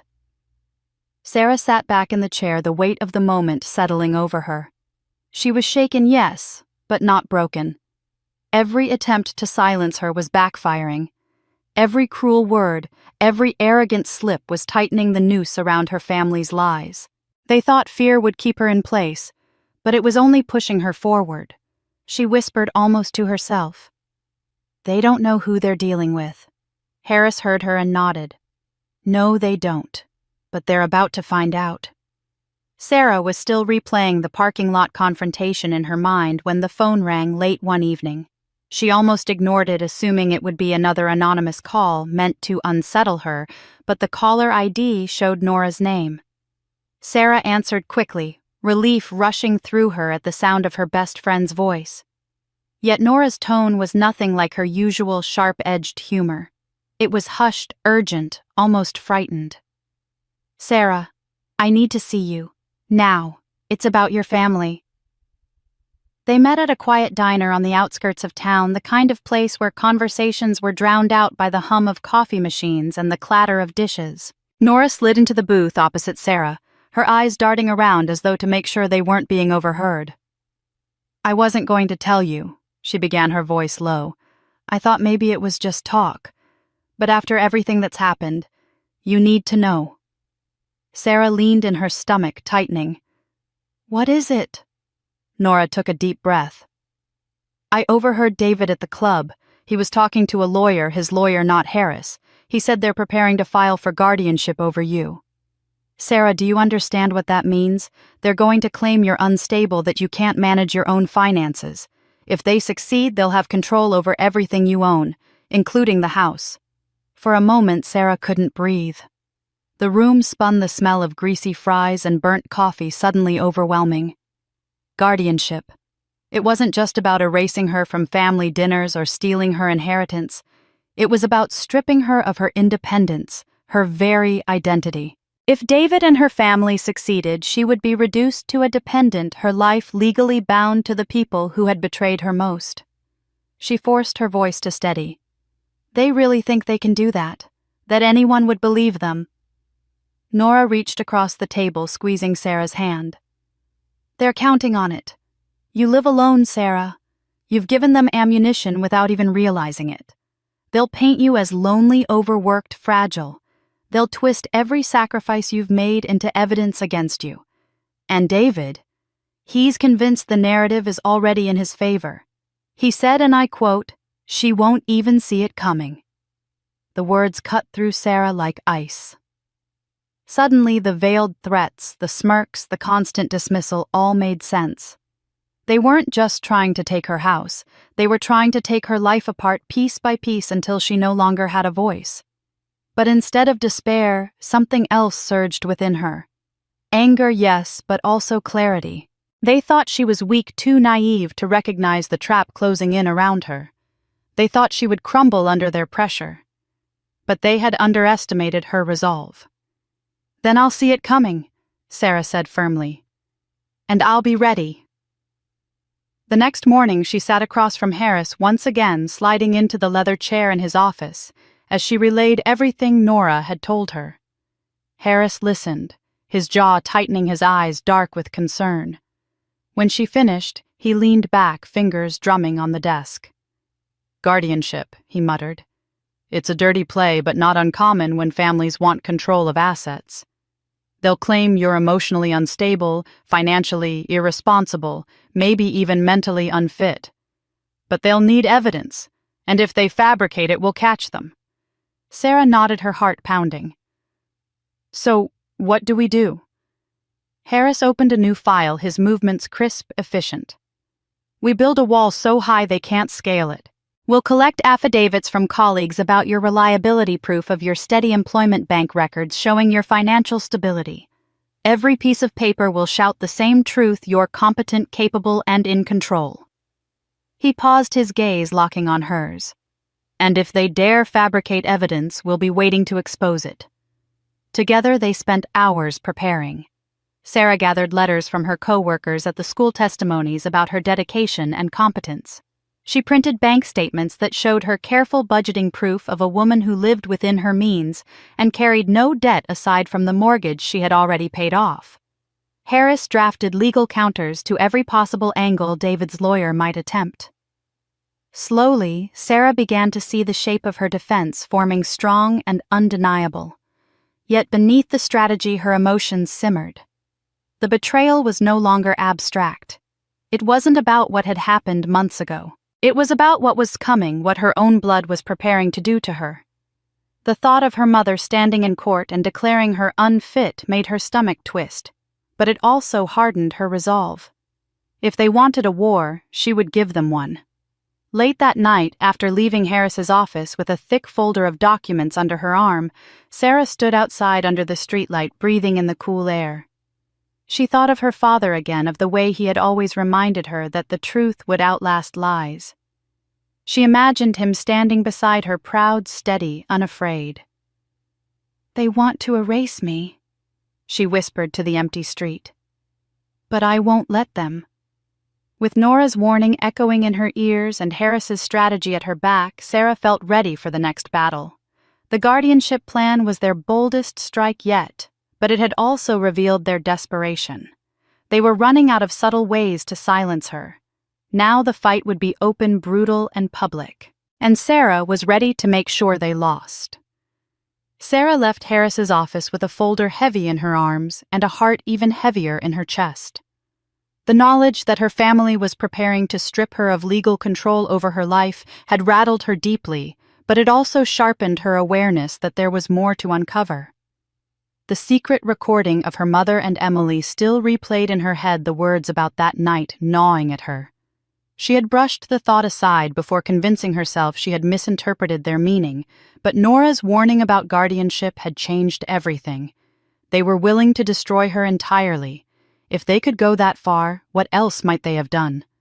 What if her father's death hadn't been the accident everyone accepted? She began quietly revisiting the details of that night, reaching out to anyone who might have been close enough to know something. The hospital records confirmed what she already remembered. Her father had been declared dead on arrival after suffering a massive cardiac arrest. Officially, there had been nothing anyone could do. But when she checked the timestamps, she noticed something that made her pulse race. Her father had collapsed around 9:00 p.m., according to Emily's statement, but the ambulance wasn't called until nearly 9:30. That 30-minute gap had never been explained. She had always assumed panic or confusion accounted for it, but now the delay looked sinister. 30 minutes could have been the difference between life and death. Her hands shook as she traced the timeline on a notepad. If her mother and Emily had been present when he collapsed, why hadn't they called immediately? What had happened in those missing minutes? Her mind returned to the fragments she had overheard on the recording. Emily's fearful voice, her mother's calm insistence that Sarah would never dare to fight us. Suddenly the pieces began to connect. Determined to find clarity, Sarah reached out to Mrs. Hargrove, the elderly neighbor who had lived across the street at the time. Mrs. Hargrove had moved to an assisted living home since then, but Sarah still had her number. The woman's voice trembled with age when she answered, but when Sarah asked about the night her father died, the hesitation in her tone told Sarah she remembered it well. "I shouldn't get involved," Mrs. Hargrove murmured.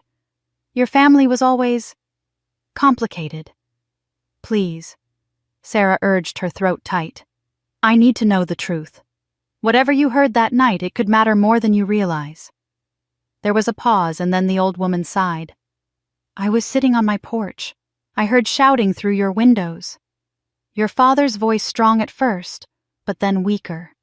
He was arguing with your mother and Emily. Something about a will. I distinctly remember him saying, 'Sarah deserves the house. It's in writing.' And then your mother snapped back, 'She doesn't need it. Emily's the future, not her.' There was more, but then the shouting stopped suddenly. I thought maybe things had settled. But later I saw the ambulance pull up, and by then it was too late." Sarah's hand flew to her mouth, her eyes stinging with tears. The confirmation struck her like a physical blow. Her father had tried to defend her even in his final hours, and her mother and Emily had been fighting him over it. And if Mrs. Hargrove's account was right, they had delayed calling for help, perhaps deliberately to ensure his wishes could be buried with him. She thanked the neighbor, her voice breaking, and ended the call. For a long moment she sat in silence, staring at the wall, her chest rising and falling with uneven breaths. She had expected betrayal over money, over property. But the possibility that her own mother and sister had stood by and let her father die, that was something else entirely. Her father had trusted them to protect him in his weakest moment, and instead they had chosen to protect their own greed. The thought hollowed her out, leaving her both devastated and furious.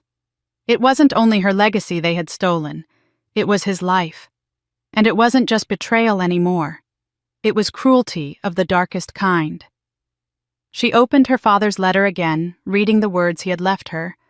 "The law will stand with the truth." The handwriting seemed steadier than her own breathing. He had tried to prepare her even then, sensing perhaps that they would turn against her. But he could never have imagined how far they would go. The grief that had lingered for years now returned with fresh brutality, but alongside it came resolve. Sarah wiped her tears, folded the letter, and placed it carefully back in its envelope. She would not let her father's death remain clouded in shadows. If her mother and Emily had indeed delayed that call, if they had argued with him about the will as he slipped away, then their guilt was greater than anything she had uncovered so far. She picked up the phone and called Harris, her voice steady despite the storm inside her. "There's more," she told him. "About my father. I need your help to prove it."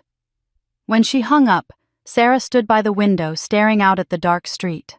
Her family had betrayed her in ways she had once thought unimaginable. But now she understood she wasn't just fighting for her place in the family or for the house. She was fighting for her father's memory, for justice he had been denied on the night of his death, and she would not rest until the truth was dragged into the light. After hearing the neighbor's chilling account of the night her father died, Sarah felt as though a veil had been lifted. For years she had carried her grief quietly, assuming fate had been cruel, but her family had been blameless. Now she knew better. Her father's death, her exclusion, the stolen money, the forged papers, they were all strands of the same web of betrayal, and she was finished playing the dutiful daughter who kept the family afloat. If her family wanted war, she would give them one.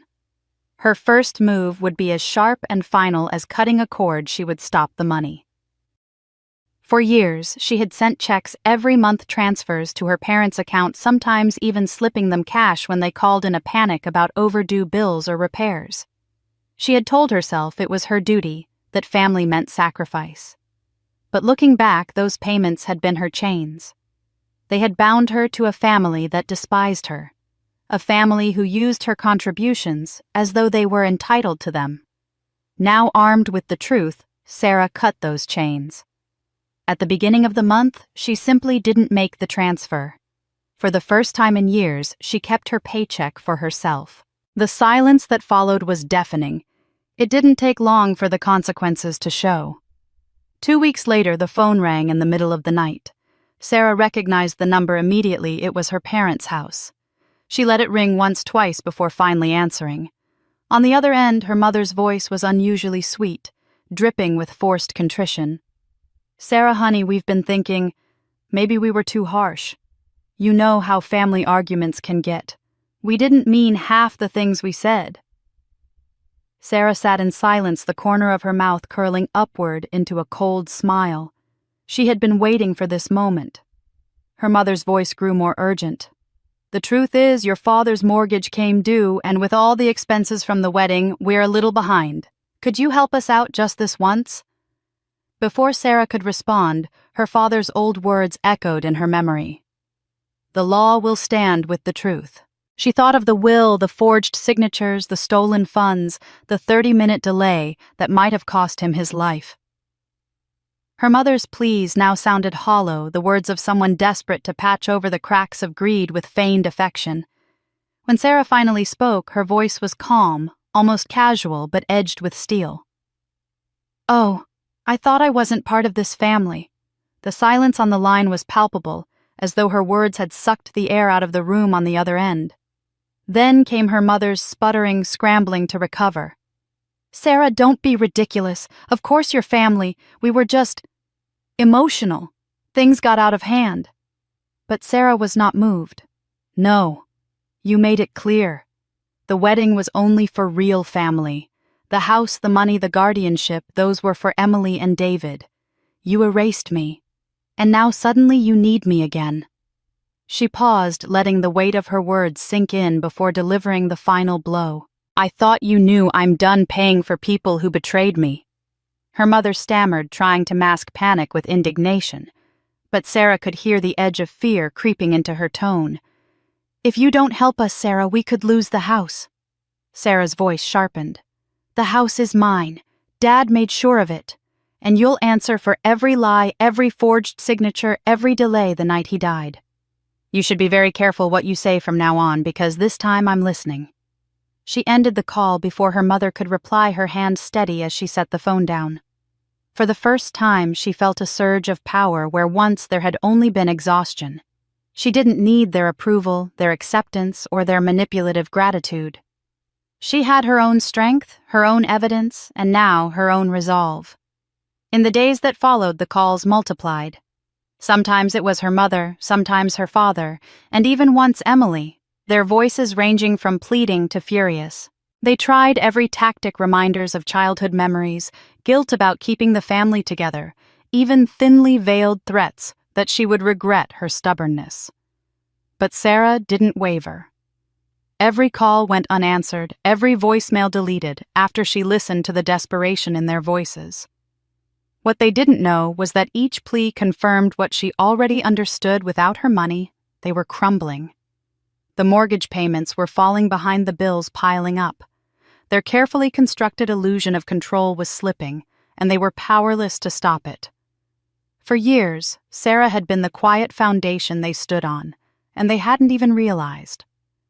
Now, as that foundation crumbled beneath them, they were finally facing the consequences of their arrogance. Sarah knew this was only the beginning. There would be retaliation. David's threat in the parking lot and Nora's warning about the guardianship petition proved they wouldn't give up easily. But she no longer felt afraid. She had seen them panic, heard the cracks in their voices, and realized something vital: they were not invincible. They were weak, desperate, and afraid of losing everything. And Sarah. She was just getting started. The silence that followed Sarah's refusal to keep supporting her family didn't last long. Within a week, the next blow arrived, this time dressed in the official weight of the courts. Sarah came home one afternoon to find a thick envelope shoved under her door, stamped with the county's crest. Her stomach dropped as she tore it open and scanned the contents. At the top of the page, in bold print, were the words, "Petition for Guardianship." Her heart thudded heavily as she read the names of the petitioners, Emily Mitchell and David Lawson. The petition accused her of being emotionally unstable and incapable of managing her finances. They claimed she had been erratic, paranoid, and reckless, presenting herself as a danger to her own well-being. Sarah's hands shook as she flipped through the attachments, printed screenshots of text messages supposedly written by her. In them, the words painted her as a woman unraveling, talking about how the voices won't stop, or "I can't keep track of the bills anymore." The texts were grotesque fabrications, a cruel attempt to smear her character and convince the court she couldn't be trusted with her own life. For a moment, Sarah sat down hard on her couch, the room spinning. The brazenness of it took her breath away. They hadn't just stolen money or property. Now they were trying to erase her competence, her dignity, the very foundation of her identity. But as she read more carefully, something caught her eye. One of the text messages was dated 3 months earlier, supposedly written at 7:45 p.m. Sarah frowned. That exact night, at that exact time, she had been in front of a classroom teaching an evening course at the community college. She had the attendance sheets, her pay stub, and even the time-stamped emails she had sent to students that night. The message wasn't just cruel, it was sloppy. A slow smile spread across her face.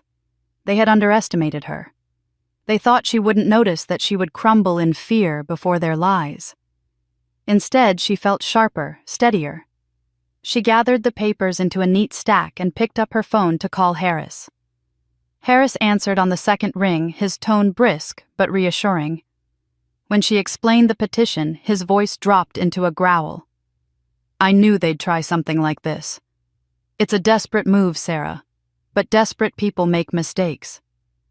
She told him about the timestamp discrepancy, the fact that she could prove she wasn't even free to send such a text. Harris chuckled, a dry sound that carried both relief and resolve. "Good eye. That's the crack we need. Bring everything you have, the attendance sheet, emails, pay records. We'll dismantle this petition piece by piece." The following day, Sarah sat across from Harris in his office, the petition spread out between them. Harris leaned over the forged texts with a magnifying glass, shaking his head. "Amateurs. The formatting is wrong on a few of these too. They didn't even bother to match the font spacing from your actual phone provider. Sloppy work." He glanced up at her, his eyes sharp. "This isn't just about defending yourself, Sarah. This is about proving a pattern. First, the forged deed, now falsified messages. We're going to show the court they've built their entire case on lies." Together, they organized her proof. Harris drafted a sworn statement from Sarah's department chair confirming she had been teaching on the night of the supposed breakdown. He requested her phone records to show no such messages had ever been sent. He even prepared to subpoena the software used to create the screenshots, knowing that an expert could testify they were manufactured. Sarah listened carefully, feeling stronger with each step. What had started as terror was turning into determination. Still, as night fell and she sat alone in her kitchen, the weight of it pressed down. Her own sister had signed her name to a petition declaring her unfit to live her own life.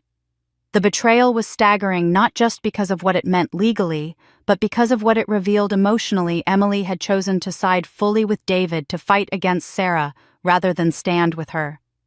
Their bond, once filled with childhood secrets and shared laughter, was now nothing but ash.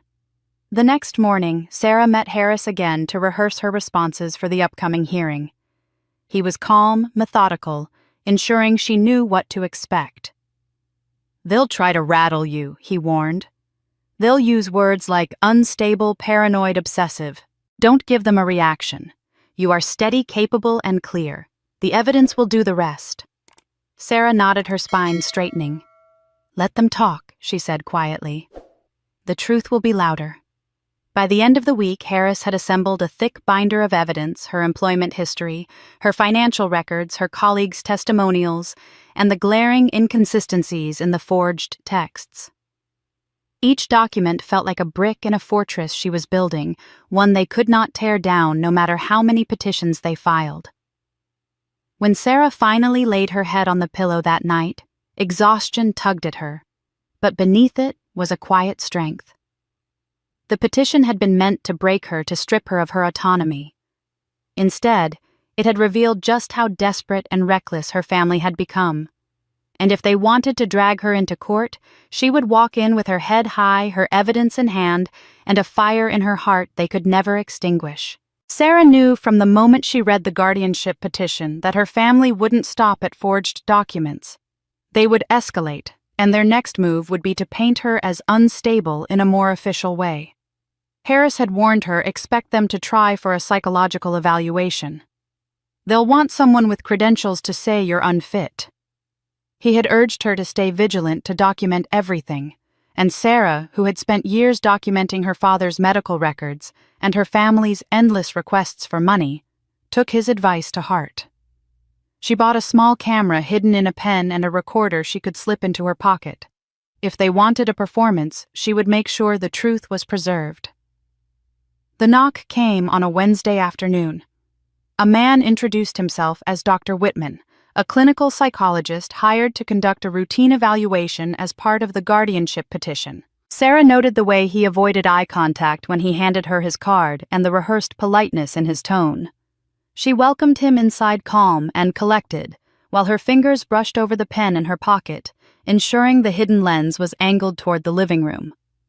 He settled across from her, pulling out a clipboard. "This won't take long," he said. "I just need to ask you some questions to determine your state of mind." Sarah smiled faintly. "Of course. But you don't mind if I record this, do you?"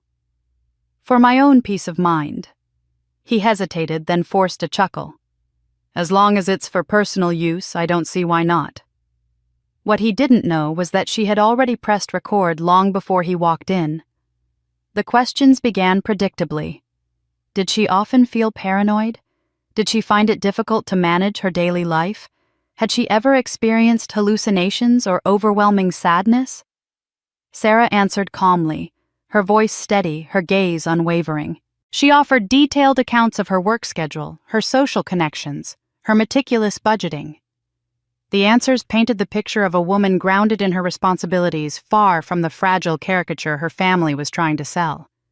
But Sarah wasn't content with just defending herself. She wanted him to reveal the truth of why he was there. So she leaned in, lowering her voice as though sharing a secret.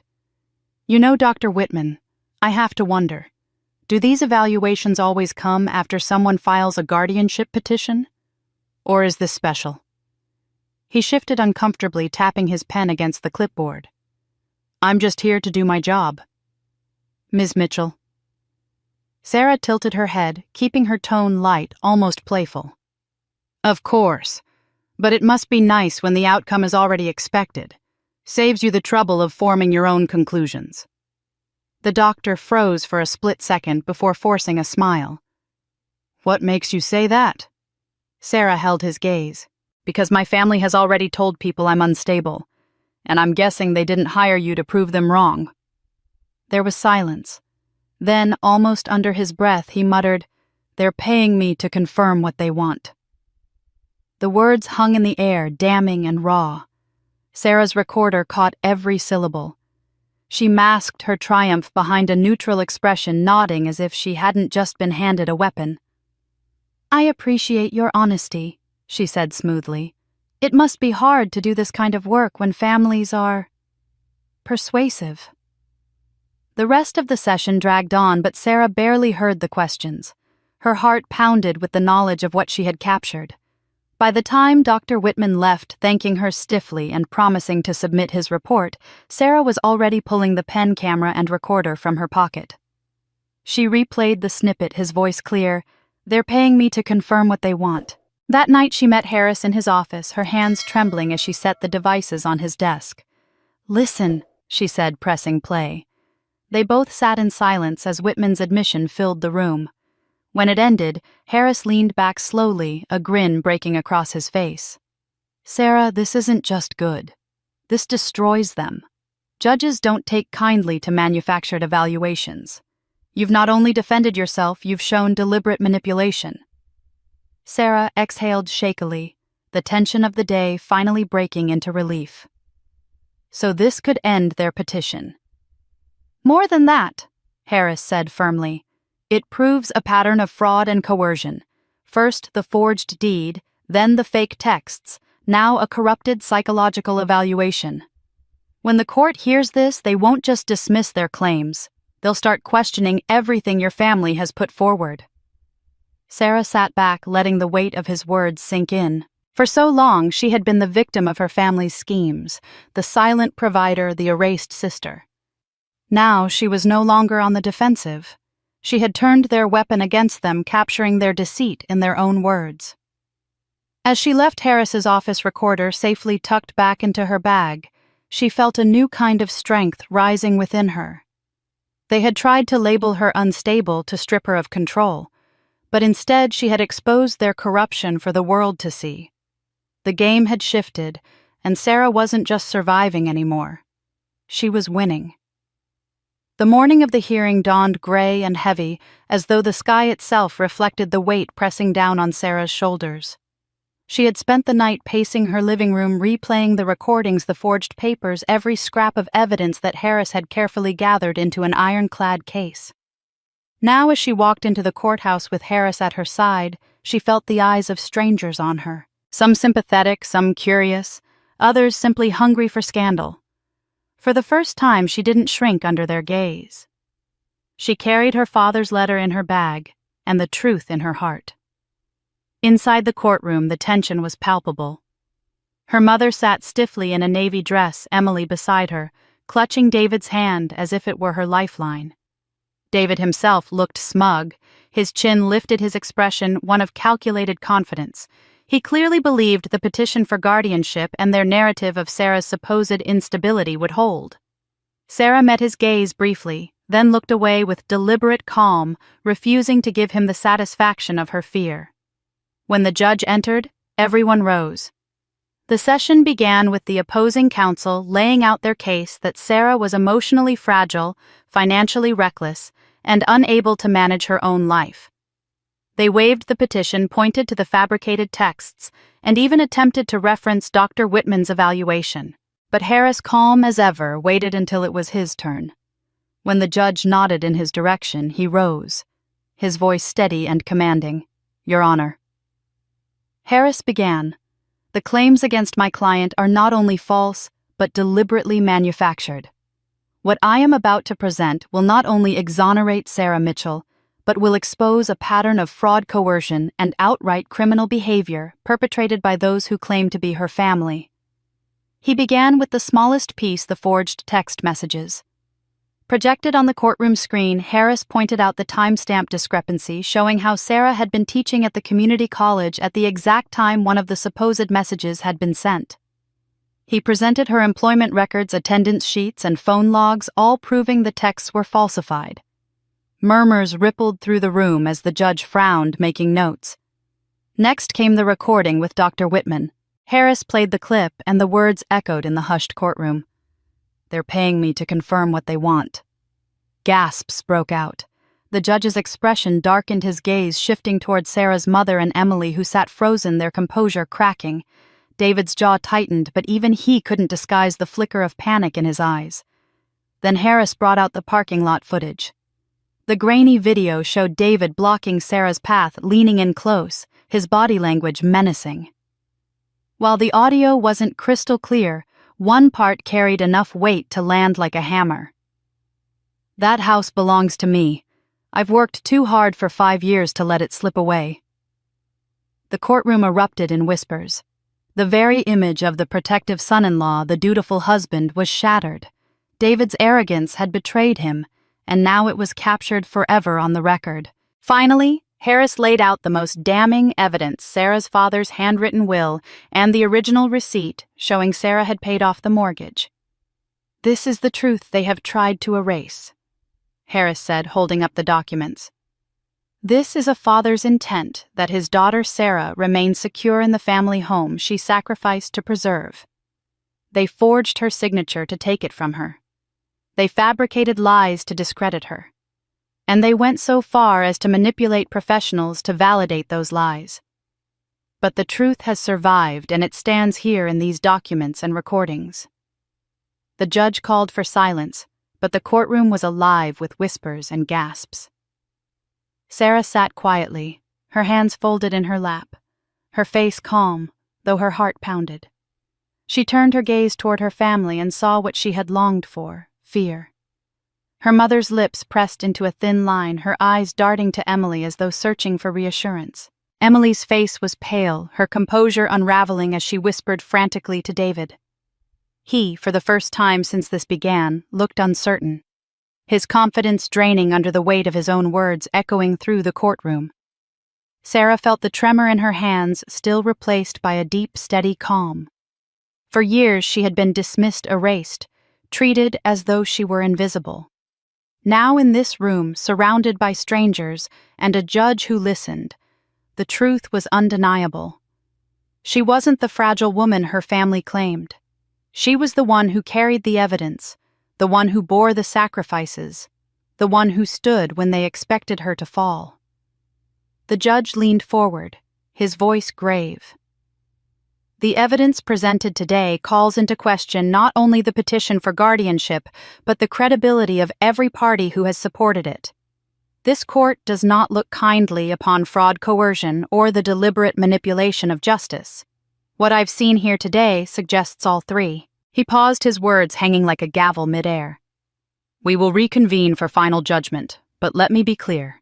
These actions will not go unpunished." As the session adjourned, Sarah stood slowly, her knees weak but her spirit soaring. She turned once more to her family. Their faces were etched with panic, their whispers frantic, their illusion crumbling before her eyes. For the first time, she allowed herself to believe it fully: justice was coming, and she would be there to see it delivered. The courtroom still buzzed with the weight of Harris's presentation. The judge's warning about fraud and coercion had rattled the air like a thunderclap. Sarah sat tall, her hands folded calmly, though her heart thudded in her chest. She could feel the eyes of everyone in the room shifting, no longer seeing her as the fragile woman her family had painted, but as someone who had held her ground against impossible odds. When the court reconvened after a short recess, the tension only grew heavier. Emily was the first to crumble. As the judge asked if the petitioners had any further statements, Sarah's younger sister suddenly broke into sobs. Her face flushed, her mascara running in black streaks down her cheeks. "I can't do this anymore," she cried, her voice trembling through the silent courtroom. "It wasn't all my idea. David pushed me into it. He said we needed to secure the house, that Sarah wouldn't fight back. He made me sign things I didn't want to sign. I just wanted to keep the family together." David snapped his head toward her, his jaw tightening, but Emily wouldn't stop. Years of pressure, deceit, and guilt seemed to pour out of her all at once. "I didn't want to lie, Sarah," she said, turning her tear-streaked face toward her sister. "I didn't want to erase you. I was scared. I thought if I didn't go along with him, I'd lose everything. I'm sorry. I'm so sorry." Gasps rippled across the courtroom, but Sarah felt no relief. She stared at Emily, her chest tightening as she took in the desperate apology. Once long ago, she would have rushed to comfort her little sister, to believe every word. But those days were gone. She thought of the forged deed, the secret bank account, the cruel smirk when she'd asked about the wedding, the 30 minutes her father had been left without help. Emily's tears could not wash away the damage she had helped cause.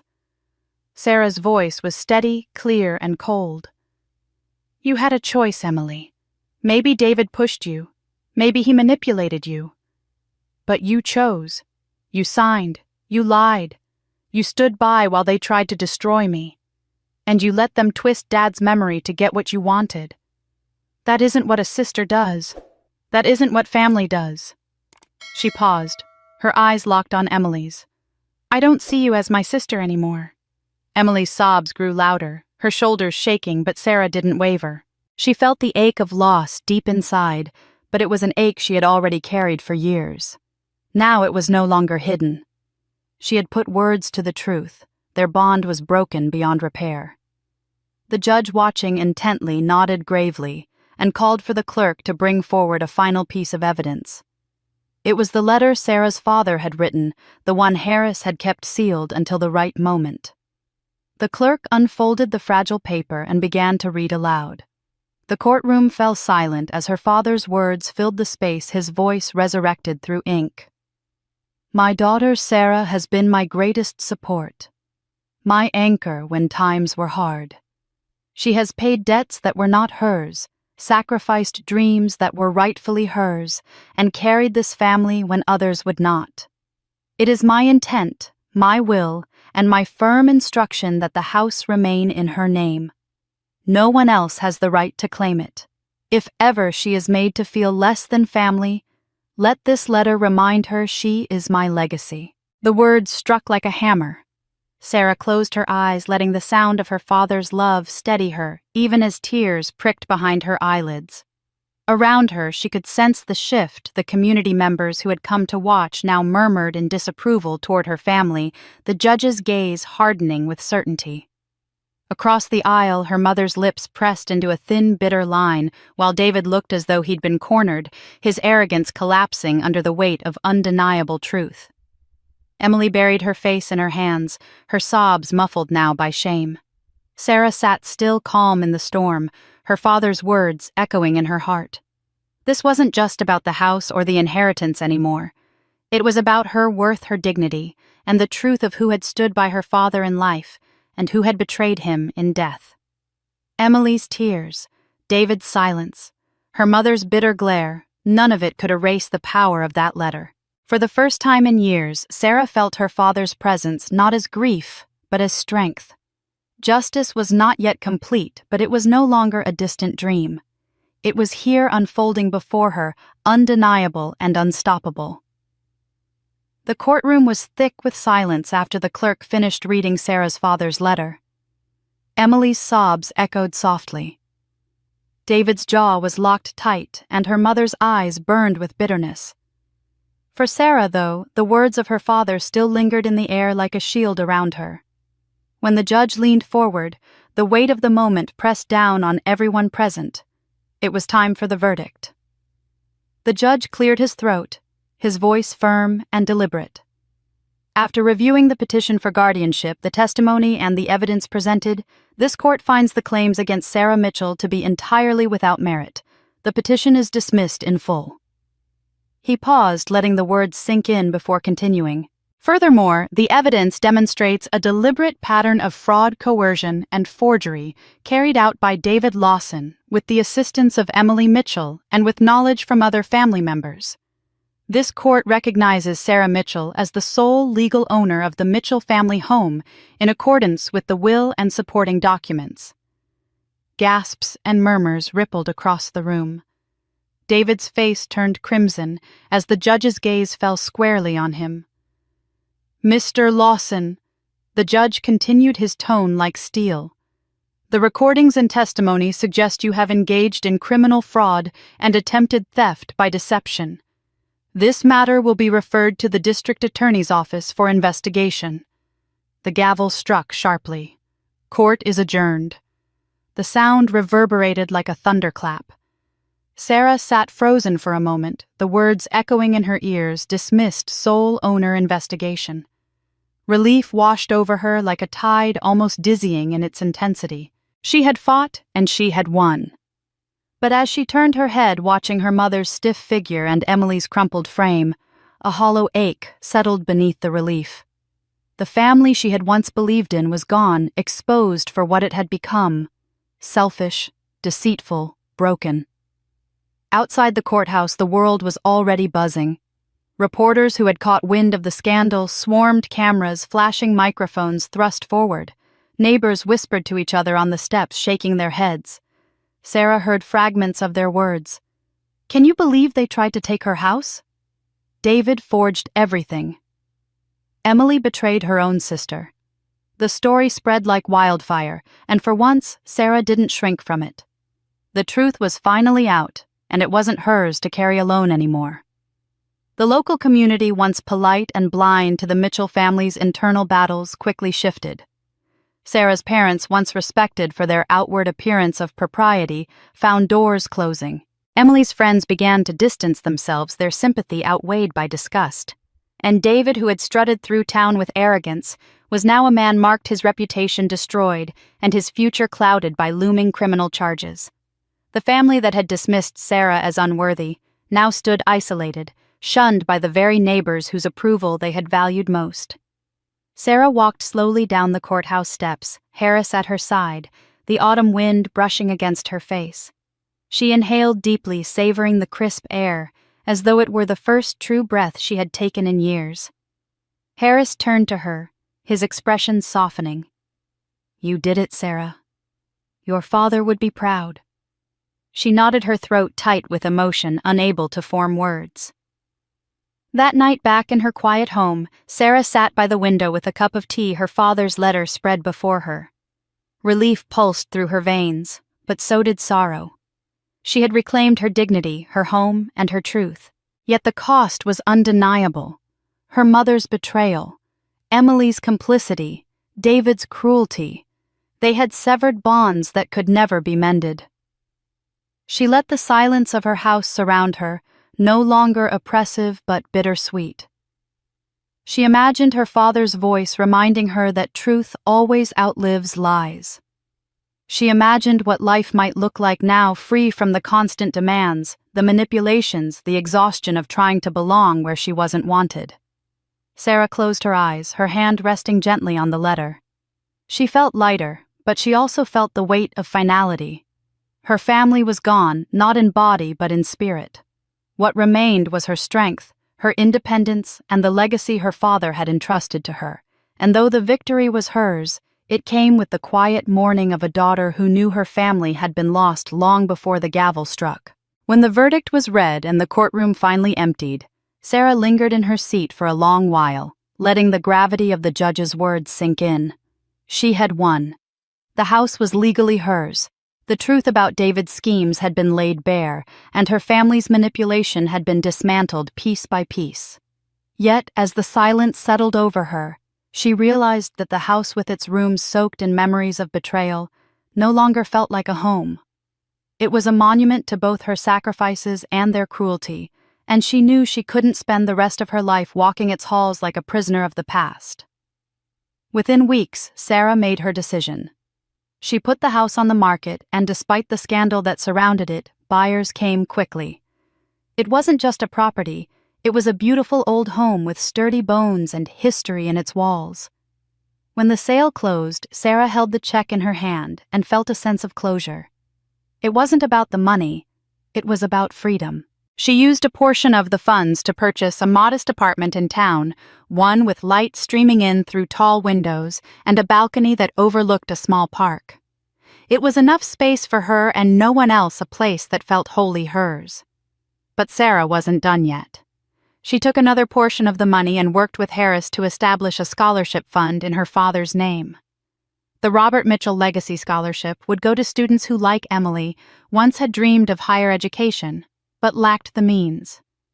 Unlike Emily, though, these students would not be forced to rely on the silent sacrifices of someone who loved them. They would have dignity, opportunity, and a chance to build their own future. As Sarah signed the paperwork, she felt something inside her unclench. This was the legacy her father would have wanted, not deceit, not betrayal, but hope. On the day she returned to the courthouse to finalize the transfer of documents, Sarah carried a small, worn album under her arm. It was the photo album she had once prepared as a wedding gift for Emily, the one filled with their childhood memories from Christmas mornings to scraped knees on summer sidewalks. She had debated keeping it, but in the end, she realized it didn't belong to her anymore. She walked into the empty chamber, placed the album on the polished wood table, and tucked a handwritten note inside the front cover. The words were simple but sharp as a blade. "Real family never erases you." She stood for a moment, her fingers brushing the cover, then straightened her shoulders and walked out. The weight of that album of her sister's betrayal was no longer hers to carry. It belonged to Emily now, just as the choices that had led them here did. When Sarah stepped through the courthouse doors into the crisp afternoon air, she paused at the top of the stone steps. The sky was bright, the world loud with city sounds, but for her everything felt still. She inhaled deeply, letting the cool air fill her lungs, and for the first time in years, she didn't feel bound by obligation or guilt. The chains of expectation, manipulation, and deceit had been broken. She was free. Her phone buzzed in her pocket with messages, neighbors offering congratulations, acquaintances expressing outrage at her family's behavior, but she silenced it. Today wasn't about them. Today was about her, about reclaiming her own life and stepping into the future on her own terms. She descended the courthouse steps slowly, each step a reminder that she was moving away from the shadows of her past and into something new. Sarah knew the scars of betrayal would never fully fade. She would always remember the smirk on David's face, the coldness in her mother's voice, the way Emily had chosen loyalty to him over the bond they once shared. But she also knew those scars didn't define her. What defined her was resilience, dignity, and the choice to keep building rather than let bitterness consume her. As she walked toward her car, the late afternoon sun warmed her face, and she allowed herself a small smile. She thought of her father's letter of the scholarship that now bore his name, of the apartment waiting for her with its bare walls ready to hold new memories. Her life was hers again. And this time she would live it without apology, without erasure, without chains. The apartment was quiet, its freshly painted walls still carrying the faint scent of new beginnings. Sarah moved carefully through the space, unpacking one box at a time. It was smaller than the house she had fought so hard to keep, but it didn't matter. Every corner here belonged to her, free from shadows, free from whispers of betrayal. As she sorted through the last of her boxes, she found an envelope tucked between her father's old books. It was yellowed with age, the ink slightly faded, and her name was written in his familiar, steady hand. She sat down on the couch, her fingers trembling as she opened it. Inside was a letter, one she hadn't seen before. Her father's words leapt from the page, simple yet powerful. "Sarah, you were always the one who held us together. I know the cost of what you've given, your dreams, your comfort, your peace, but I want you to know I saw it all, and I am grateful. If the day comes when the weight feels too heavy, remember, you have already done more than enough. Live for yourself, Sarah. You've earned it." Her eyes blurred with tears as she read the letter again and again. It felt as if he were there beside her, not just leaving instructions or warnings, but giving her something he hadn't before: permission. Permission to let go, permission to stop carrying everyone else's burdens, permission to live her life not as the family's caretaker, but as her own person. For so long, Sarah had believed her value came from sacrifice. That was the role she had been pushed into, the one her mother expected, the one Emily had come to rely on. But holding her father's letter now, she realized her value wasn't tied to what she gave up. It was in who she was, in her strength, in her resilience. She had endured betrayal, survived lies, and reclaimed her dignity. And now, she was free to choose herself. Over the next few weeks, Sarah filled her apartment with pieces that reflected her rather than the family she had left behind. A stack of novels she had always wanted to read but never had time for. A small easel for painting a hobby she had abandoned years ago. A collection of framed photographs not of her mother Emily or David but of her father, of the few friends who had stood by her and of places she wanted to visit. Each item was chosen with intention, each one a quiet declaration. This is my life, and I will live it my way. One morning, Sarah carried a small clay pot onto her balcony. Inside it was rich soil ready for planting. She opened a paper packet of seeds, Marigolds her father's favorite flower.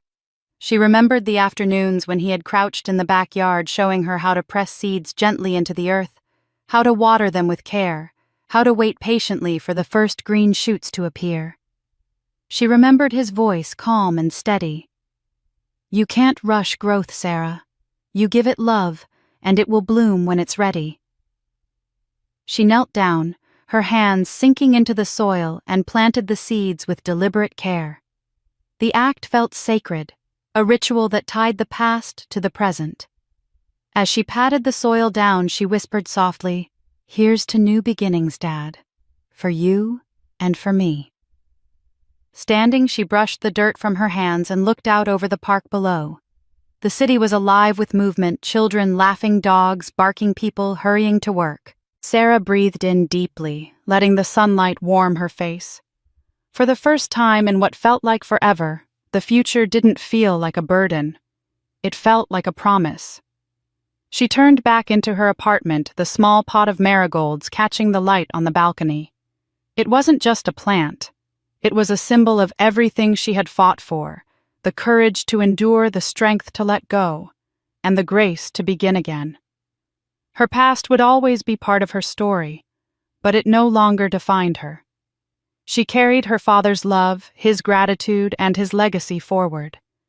The rest she left behind. Sarah smiled a real smile that reached her eyes and whispered to herself, "This is my life now." And with that, she stepped fully into her new beginning, no longer erased, no longer silenced, but finally completely free.